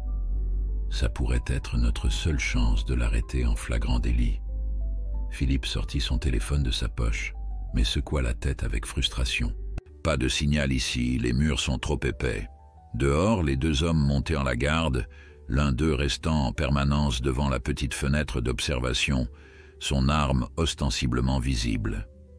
Le lynx, qui s'était tenu tranquille jusque-là, commença à s'agiter. Il s'approcha de Lucie et lui donna un petit coup de tête insistant. « Qu'est-ce qu'il y a » murmura-t-elle, perplexe. L'animal se dirigea vers le coin opposé de la pièce et gratta le sol avec insistance. Intriguée, Lucie le rejoignit et examina l'endroit qu'il indiquait. « Philippe, » souffla-t-elle, « viens voir ça. » À l'endroit où le lynx grattait, une petite grille d'aération était encastrée dans le sol. Elle était assez large pour qu'un humain puisse s'y glisser. « Un conduit de ventilation » murmura Philippe. « Il mène probablement à la salle des machines, de l'autre côté du sous-sol. » Comment le lynx pouvait-il savoir que c'était là? S'étonna Lucie. Il l'a peut-être senti, suggéra Philippe, mais son expression trahissait son doute. L'important, c'est que ça pourrait être notre échappatoire. Ils tentèrent de soulever la grille, mais elle était solidement fixée. Il nous faudrait un outil, dit Philippe en regardant autour de lui. La salle de quarantaine était pratiquement vide, à l'exception de quelques étagères métalliques contenant du matériel vétérinaire de base. Lucie fouilla rapidement et trouva un petit pied de biche utilisé pour ouvrir les caisses de fourniture. Ça pourrait marcher, dit-elle en revenant vers la grille. Avec d'infinies précautions pour ne pas faire de bruit, ils parvinrent à desserrer les vis qui maintenaient la grille en place. Le lynx observait leur travail avec une attention soutenue, comme s'il comprenait parfaitement ce qu'ils faisaient. « J'y vais en premier », décida Lucie une fois la grille soulevée. « Je vais voir où mène ce conduit et si la voie est libre. Si c'est le cas, je reviens te chercher avec le lynx. » « Trop risqué, objecta Philippe. « On ne devrait pas se séparer. On n'a pas le choix, insista Lucie. Le conduit est étroit. Si on reste coincés tous les deux, on est fichus. Et quelqu'un doit rester avec le lynx. » À contre-cœur, Philippe acquiesça. Lucie se glissa dans l'ouverture, découvrant que le conduit était plus large qu'elle ne l'avait d'abord estimé, probablement conçu pour permettre un accès facile lors des maintenances. « Sois prudente », murmura Philippe, alors qu'elle disparaissait dans l'obscurité. Le conduit était poussiéreux mais praticable. Lucie progressa lentement, s'orientant grâce à la faible lumière qui filtrait par d'autres grilles d'aération. Après environ 20 mètres de reptation, elle arriva à une intersection. D'un côté, le conduit continuait horizontalement. De l'autre, il remontait vers ce qui semblait être le rez-de-chaussée. Optant pour la remontée, Lucie s'engagea dans ce nouveau passage. L'ascension était raide, mais pas impossible, des barreaux métalliques ayant été installés pour faciliter l'accès. Après quelques minutes d'effort, elle atteignit une autre grille, à travers laquelle elle pouvait voir ce qui ressemblait à un placard de rangement. Avec précaution, elle poussa la grille qui, à son grand soulagement, n'était pas fixée de l'extérieur. Elle émergea dans un placard à fourniture près de l'entrée principale du centre. Tendant l'oreille, elle perçut des voix qui venaient de l'extérieur. De nouvelles personnes semblaient être arrivées. Risquant un coup d'œil par la porte entr'ouverte du placard, elle vit 3 silhouettes qui se tenaient dans le hall d'entrée. L'une d'elles était incontestablement Richard Beaumont. « Où sont-ils exactement » demandait-il à l'un des hommes qui l'avait précédé. Au sous-sol, dans une sorte de chambre forte. Impossible d'y entrer sans faire sauter la porte. Beaumont parut contrarié. L'objectif est de récupérer le lynx et tout ce qu'ils auraient pu trouver sans laisser de traces. Faire exploser une porte n'est pas exactement discret. On n'a pas vraiment le choix, patron, ils sont bien barricadés là-dedans. Lucie recula légèrement, son cœur battant à tout rompre. Elle devait retourner prévenir Philippe de l'arrivée de Beaumont, mais aussi trouver un moyen de contacter la police. Son regard tomba sur un téléphone fixe accroché au mur du hall, à quelques mètres seulement de sa cachette. Elle hésita, pesant les risques. Si elle sortait maintenant, elle serait immédiatement repérée. Mais si elle attendait, Beaumont et ses hommes pourraient trouver un moyen d'accéder à la salle de quarantaine. Sa décision fut prise pour elle quand le téléphone en question se mit soudain à sonner, faisant sursauter tout le monde dans le hall. Beaumont fit signe à l'un de ses hommes de décrocher. Centre de réhabilitation de la faune des Laurentides, répondit l'homme d'une voix étonnamment professionnelle. Il écouta un moment, puis tendit le combiné à Beaumont avec une expression préoccupée. « C'est la police. Ils disent qu'ils ont reçu un appel d'urgence de ce numéro et qu'une patrouille est en route. » Le visage de Beaumont se durcit. « Donnez-moi ça. » Il prit le téléphone et adopta instantanément un ton affable. « Ici, Richard Beaumont, propriétaire du domaine Beaumont. Je suis venu récupérer un de mes animaux qui a été amené ici par erreur. Il doit y avoir une confusion. Non, il n'y a aucune urgence. Oui, bien sûr, nous attendrons votre arrivée pour clarifier la situation. » Il raccrocha, son masque de cordialité s'évanouissant immédiatement. « Nous avons 5 minutes, peut-être moins. Descendez et forcez cette porte, quelles que soient les conséquences. Je veux ce lynx et cette carte mémoire. Éliminez tous les témoins, mais faites en sorte que ça ressemble à un accident, un animal sauvage qui s'est échappé et a attaqué le personnel, par exemple. » Lucie sentit son sang se glacer dans ses veines. Beaumont venait explicitement d'ordonner leur meurtre. Les 2 hommes se dirigèrent vers l'escalier menant au sous-sol, tandis que Beaumont restait dans le hall, faisant nerveusement les 100 pas. Dès qu'ils eurent disparu, Lucie saisit sa chance. Elle se faufila hors du placard et, au lieu de se diriger vers le téléphone, courut silencieusement vers la porte principale. À sa grande surprise, elle n'était pas verrouillée. Les intrus n'avaient pas pris la peine de sécuriser cette sortie, pensant que tout le monde était piégé au sous-sol. Lucie se glissa à l'extérieur et se retrouva dans la nuit fraîche, les étoiles brillant au-dessus de la clairière où était situé le centre. Au loin, elle aperçut des phares qui approchaient, probablement la police. Mais ils étaient encore à plusieurs minutes de distance, et Philippe était toujours piégé au sous-sol avec le lynx, à la merci des hommes de Beaumont qui allaient maintenant tenter de forcer la porte. Lucie prit une décision rapide. Au lieu de courir vers les phares pour intercepter la police, elle contourna le bâtiment, cherchant une autre entrée qui lui permettrait de retourner au sous-sol sans être vue. À l'arrière du centre, elle trouva ce qu'elle cherchait, une trappe d'accès d'urgence, normalement utilisée par les techniciens pour accéder directement à la salle des machines. Si ses souvenirs étaient exacts, cette salle communiquait avec le réseau de conduits qu'elle avait emprunté plus tôt. Avec effort, elle parvint à ouvrir la trappe et se laissa glisser dans l'obscurité. Utilisant la lampe de son téléphone pour s'orienter, elle traversa rapidement la salle des machines et trouva l'entrée du conduit de ventilation. Pendant ce temps, au sous-sol, Philippe entendait des bruits inquiétants contre la porte de la salle de quarantaine. Les hommes de Beaumont semblaient utiliser un outil lourd, probablement une hache d'incendie ou un pied de biche industriel, pour tenter de forcer la serrure. « Lucie, où es-tu » murmura-t-il, regardant anxieusement vers le conduit de ventilation où elle avait disparu près de 15 minutes plus tôt. Le lynx, lui, restait étrangement calme. Il s'était assis près du conduit, comme s'il attendait patiemment le retour de Lucie.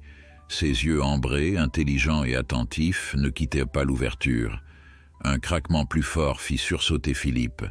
La serrure commençait à céder sous les coups répétés.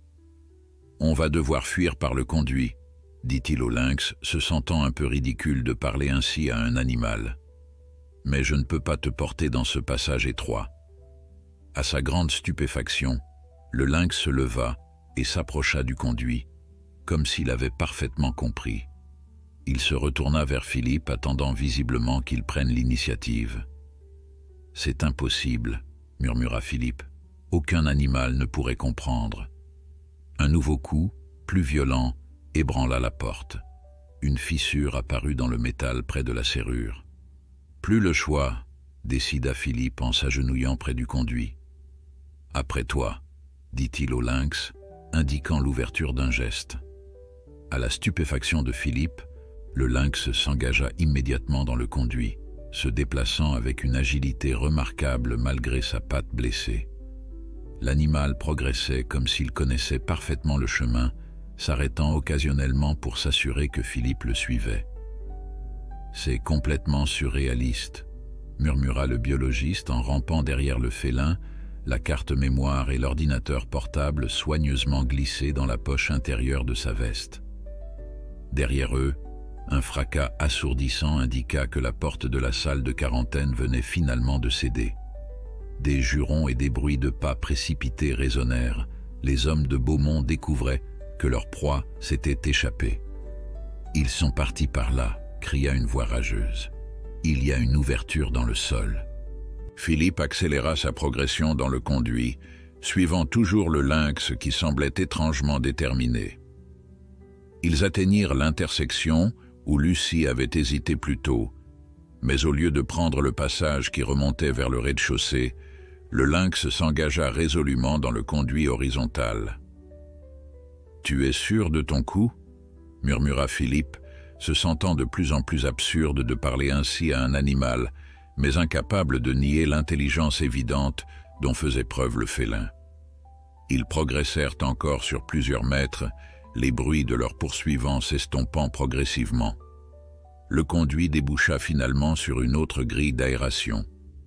Au-delà, Philippe distinguait ce qui ressemblait à la salle des machines, faiblement éclairés par des voyants lumineux sur les équipements.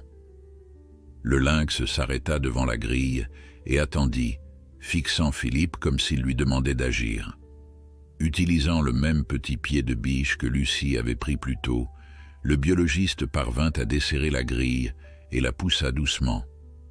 Au même moment, une silhouette surgit dans la salle des machines, faisant sursauter violemment Philippe.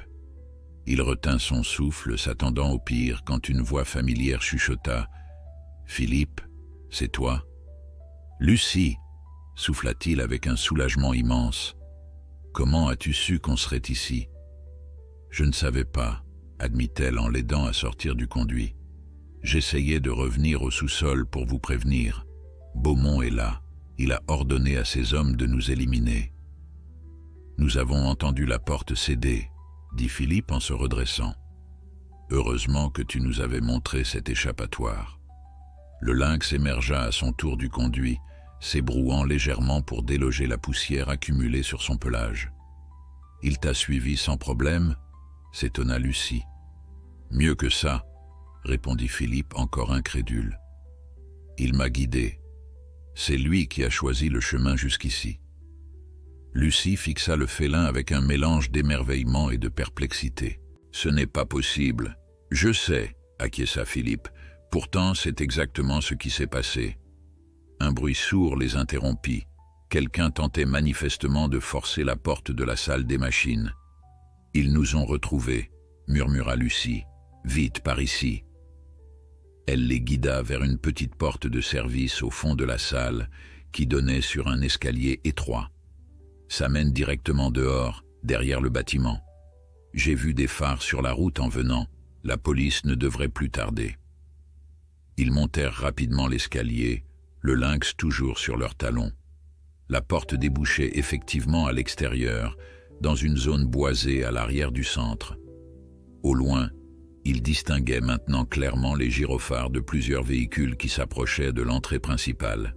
« On doit rejoindre la police avant que Beaumont ne s'échappe, » dit Lucie, commençant à contourner le bâtiment. « Attends, » l'arrêta Philippe. « Beaumont est rusé.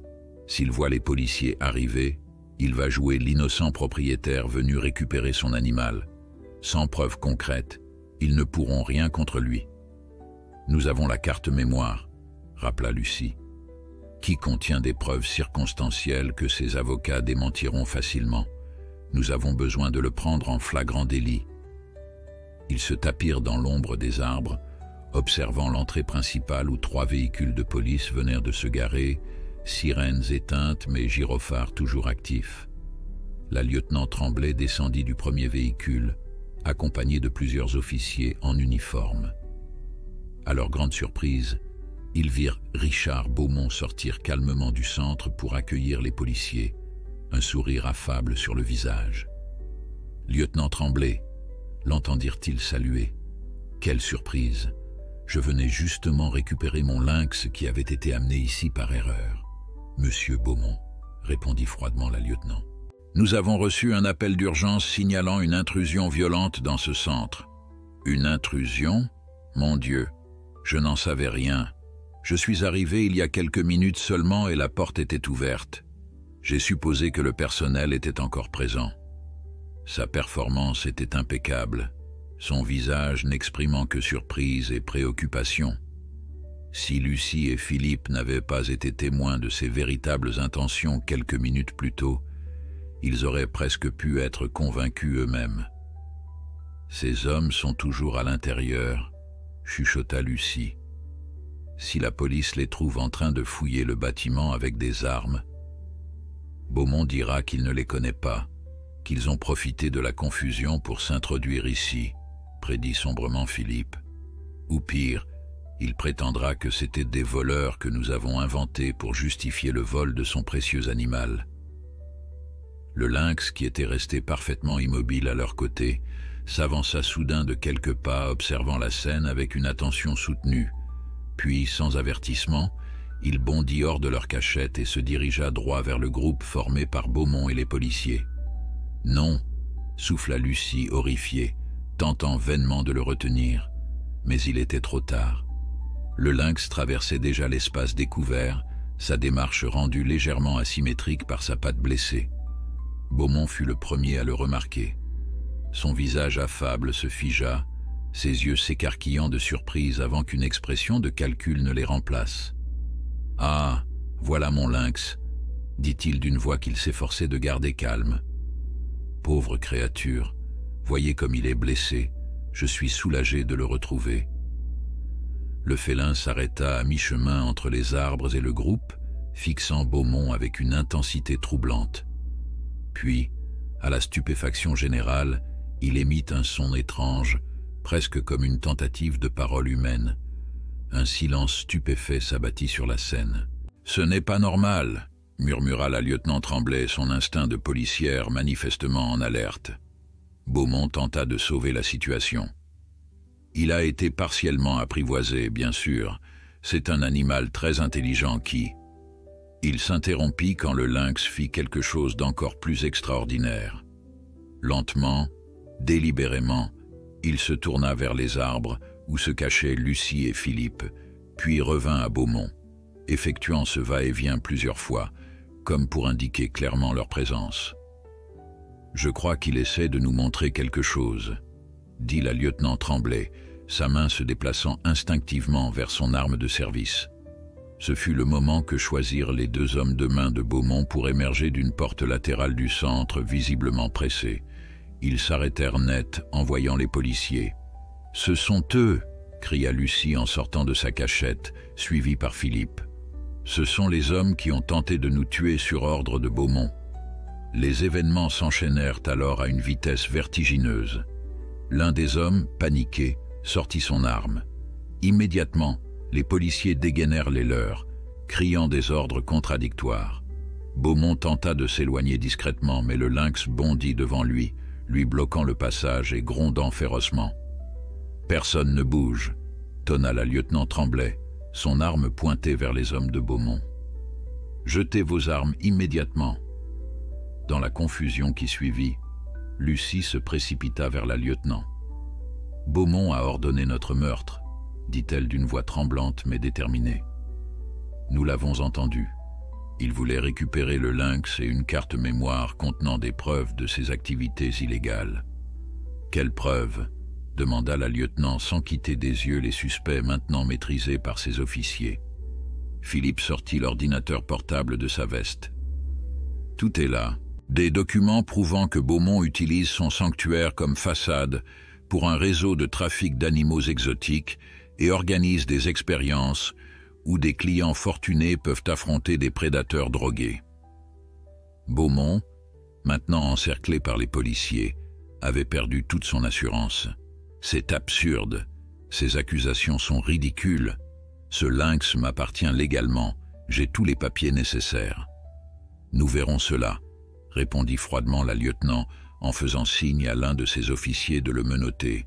« En attendant, vous êtes en état d'arrestation pour intrusion, tentative de meurtre et, si ces preuves sont authentiques, trafic d'espèces protégées. » Alors que les policiers emmenaient Beaumont et ses hommes vers les véhicules, le lynx s'approcha tranquillement de Lucie, se frottant contre sa jambe comme un chat domestique cherchant une caresse.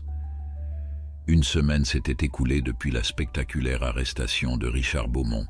L'affaire avait fait les manchettes de tous les journaux québécois. Trafic d'animaux exotiques démantelé, des combats clandestins avec des prédateurs sauvages, le sanctuaire de l'horreur. La carte mémoire avait fourni aux autorités suffisamment de preuves pour obtenir un mandat de perquisition pour le domaine Beaumont, où ils avaient découvert l'arène souterraine exactement comme décrite dans les documents, ainsi que plusieurs animaux maltraités et drogués. Lucie était assise dans le bureau de la lieutenant Tremblay, au quartier général de la Sûreté du Québec à Montréal, attendant les dernières nouvelles de l'enquête. Le lynx, toujours sous la garde du centre de réhabilitation, avait été temporairement confié à ses soins pendant que son statut légal était déterminé. La porte s'ouvrit et Isabelle Tremblay entra, suivie par un homme que Lucie n'avait jamais vu, grand, dans la trentaine, avec des lunettes à monture épaisse et un air perpétuellement préoccupé. « Mademoiselle Moreau, merci d'être venue, dit la lieutenant en s'asseyant derrière son bureau. Je vous présente Simon Legrand, ancien employé du domaine Beaumont et l'auteur du journal que vous avez trouvé sur la carte mémoire. Lucie se redressa, surprise. C'est vous qui avez caché la carte dans le collier du lynx? L'homme acquiesça, visiblement nerveux. Oui, je savais que je prenais un risque énorme, mais je ne voyais pas d'autre solution. Monsieur Legrand a accepté de témoigner contre Beaumont en échange d'une immunité partielle, expliqua la lieutenant. Il était responsable de l'entraînement des félins au domaine, mais quand il a compris la véritable nature des activités, il a commencé à rassembler des preuves. Pourquoi ne pas avoir contacté directement la police? Demanda Lucie, encore perplexe. Simon se passa une main sur le visage, le geste trahissant son épuisement. Beaumont avait des contacts partout, y compris dans la police locale. J'ai essayé une fois de signaler anonymement ses activités, mais l'information a fuité et il a failli me découvrir. Après ça, j'étais constamment surveillé, mon téléphone écouté, mes déplacements limités. Alors vous avez eu l'idée du lynx, compléta Lucie. Pas n'importe quel lynx, précisa Simon. LR 237, ou Léo comme l'appelait Beaumont. Il était différent des autres. La lieutenant Tremblay ouvrit un dossier posé devant elle. Selon les premières analyses vétérinaires, ce lynx présente des caractéristiques neurologiques inhabituelles. Son cerveau est significativement plus développé dans certaines régions associées à la cognition complexe. C'est plus que ça, intervint Simon. Quand Beaumont l'a acquis il y a 3 ans, il avait déjà cette intelligence extraordinaire. La rumeur voulait qu'il vienne d'un laboratoire clandestin en Europe de l'Est qui expérimentait des techniques d'augmentation cognitive sur des animaux. De l'expérimentation génétique, s'exclama Lucie, horrifiée. Possiblement, ou peut-être une forme d'implant neuroprécoce. Je n'ai jamais eu accès aux détails complets. Ce que je sais, c'est que Léo comprenait le langage humain à un niveau que je n'aurais jamais cru possible. Il pouvait suivre des consignes complexes, reconnaître des symboles abstraits, et semblait même saisir le concept de tromperie. Il prétendait souvent être plus docile qu'il ne l'était réellement pour éviter les séances d'entraînement les plus brutales. Lucie repensa à toutes les interactions étranges qu'elle avait eues avec le lynx, ses gestes presque humains, sa façon de communiquer ses intentions, son comportement délibéré pour attirer l'attention sur le collier. « Comment avez-vous réussi à le faire sortir du domaine ?» demanda-t-elle finalement. Simon esquissa un faible sourire. « Je ne l'ai pas fait sortir. C'est lui qui s'est échappé, après que je lui ai montré à plusieurs reprises votre nom et votre adresse sur une carte. Je lui ai mis le collier avec la carte mémoire en lui expliquant simplement que c'était important, que ça pouvait aider à arrêter Beaumont. Et il a compris? Apparemment oui. Quand Beaumont a découvert que je compilais des preuves contre lui, j'ai dû fuir précipitamment. Je pensais que tout était perdu, que les preuves ne seraient jamais révélées. Puis j'ai appris l'arrestation de Beaumont aux informations. Léo avait réussi. La lieutenant Tremblay referma le dossier. Cela soulève d'importantes questions éthiques et légales. Si ce lynx possède véritablement une intelligence augmentée, son statut juridique devient problématique. Est-il simplement un animal exotique, une espèce protégée, ou quelque chose d'entièrement nouveau? Qu'adviendra-t-il de lui? Demanda Lucie, soudain inquiète. C'est en partie pourquoi je vous ai demandé de venir aujourd'hui, répondit la lieutenant. Pour l'instant, les autorités ont décidé de garder confidentielle la véritable nature de ce lynx, par crainte que d'autres individus sans scrupules ne tentent de mettre la main sur lui pour des expérimentations similaires. Le problème, ajouta Simon, c'est qu'il ne peut pas être simplement relâché dans la nature. Son comportement est trop différent des autres lynx et il est trop habitué aux humains. Mais le garder en captivité traditionnelle serait probablement cruel, étant donné son niveau de conscience. Nous pensions à une solution alternative, conclut la lieutenant Tremblay. Et c'est là que vous intervenez, mademoiselle Moreau. Lucie les regarda tour à tour, surprise. Moi, le lynx vous a choisi, dit simplement Simon. Il a traversé des kilomètres pour vous trouver spécifiquement, et d'après ce que j'ai pu observer, il a développé un lien particulier avec vous. Nous proposons de créer un programme spécial, expliqua la lieutenant. Officiellement, ce serait un projet de recherche sur la réhabilitation des félins sauvages ayant subi des traumatismes en captivité. Officieusement, ce serait un environnement adapté pour Léo, où il pourrait vivre dignement tout en contribuant à la recherche scientifique de son plein gré. « Et vous voudriez que je dirige ce programme ?» demanda Lucie, abasourdie. « Personne n'est mieux qualifié que vous », confirma la lieutenant. Le ministère est prêt à financer le projet et le docteur Tremblay a déjà proposé d'allouer une partie du terrain du centre de réhabilitation pour construire une installation adaptée. 3 mois plus tard, Lucie se tenait devant la nouvelle structure qui venait d'être achevée à l'orée de la forêt qui bordait le centre de réhabilitation. De l'extérieur, elle ressemblait à un petit chalet moderne, mais l'intérieur avait été spécialement conçu pour offrir à la fois un environnement naturel pour un lynx et des espaces adaptés à l'interaction avec les humains. Léo, ils avaient décidé de conserver ce nom, explorait son nouveau territoire avec curiosité, grimpant aux structures en bois, testant les différentes surfaces, découvrant les cachettes où seraient dissimulées ses futures chasses simulées.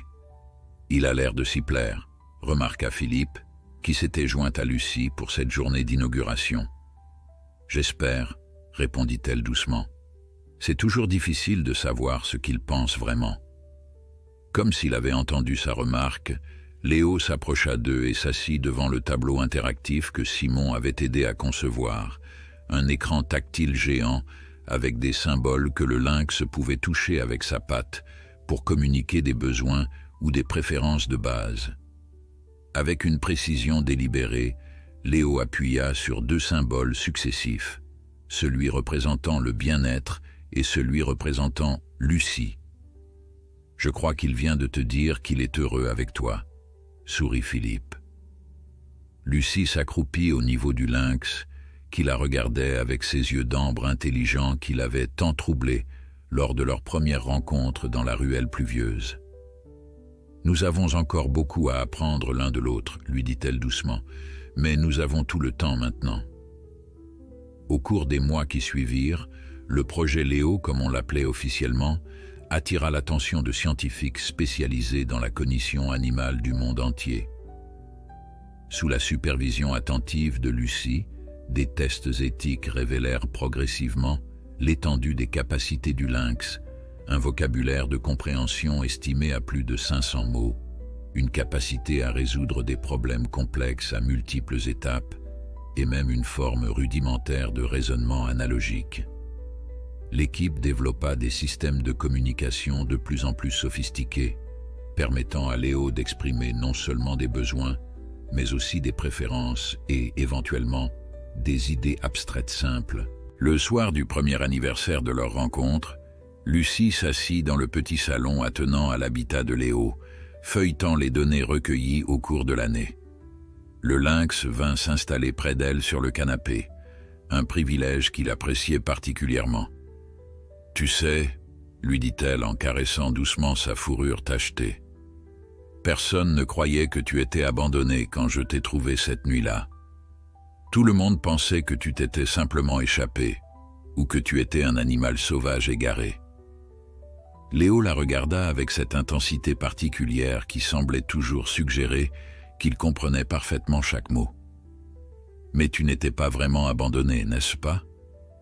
Tu avais une mission. Tu cherchais de l'aide, délibérément. Tu nous as tous sauvés en fin de compte. » Le lynx s'étira et posa sa patte sur la main de Lucie, dans ce geste presque humain qui ne cessait jamais de l'émouvoir. Dehors, la pluie commençait à tomber, rappelant étrangement la nuit de leur première rencontre. Mais cette fois, ni l'un ni l'autre n'étaient seuls face à l'adversité.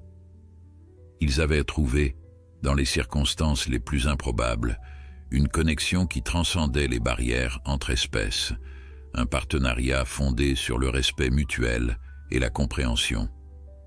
Et quelque part dans un coin de son esprit scientifique, Lucie se demandait si cette extraordinaire rencontre n'était pas finalement qu'un début, le premier chapitre d'une histoire bien plus vaste sur la façon dont humains et animaux pourraient un jour apprendre à vraiment communiquer.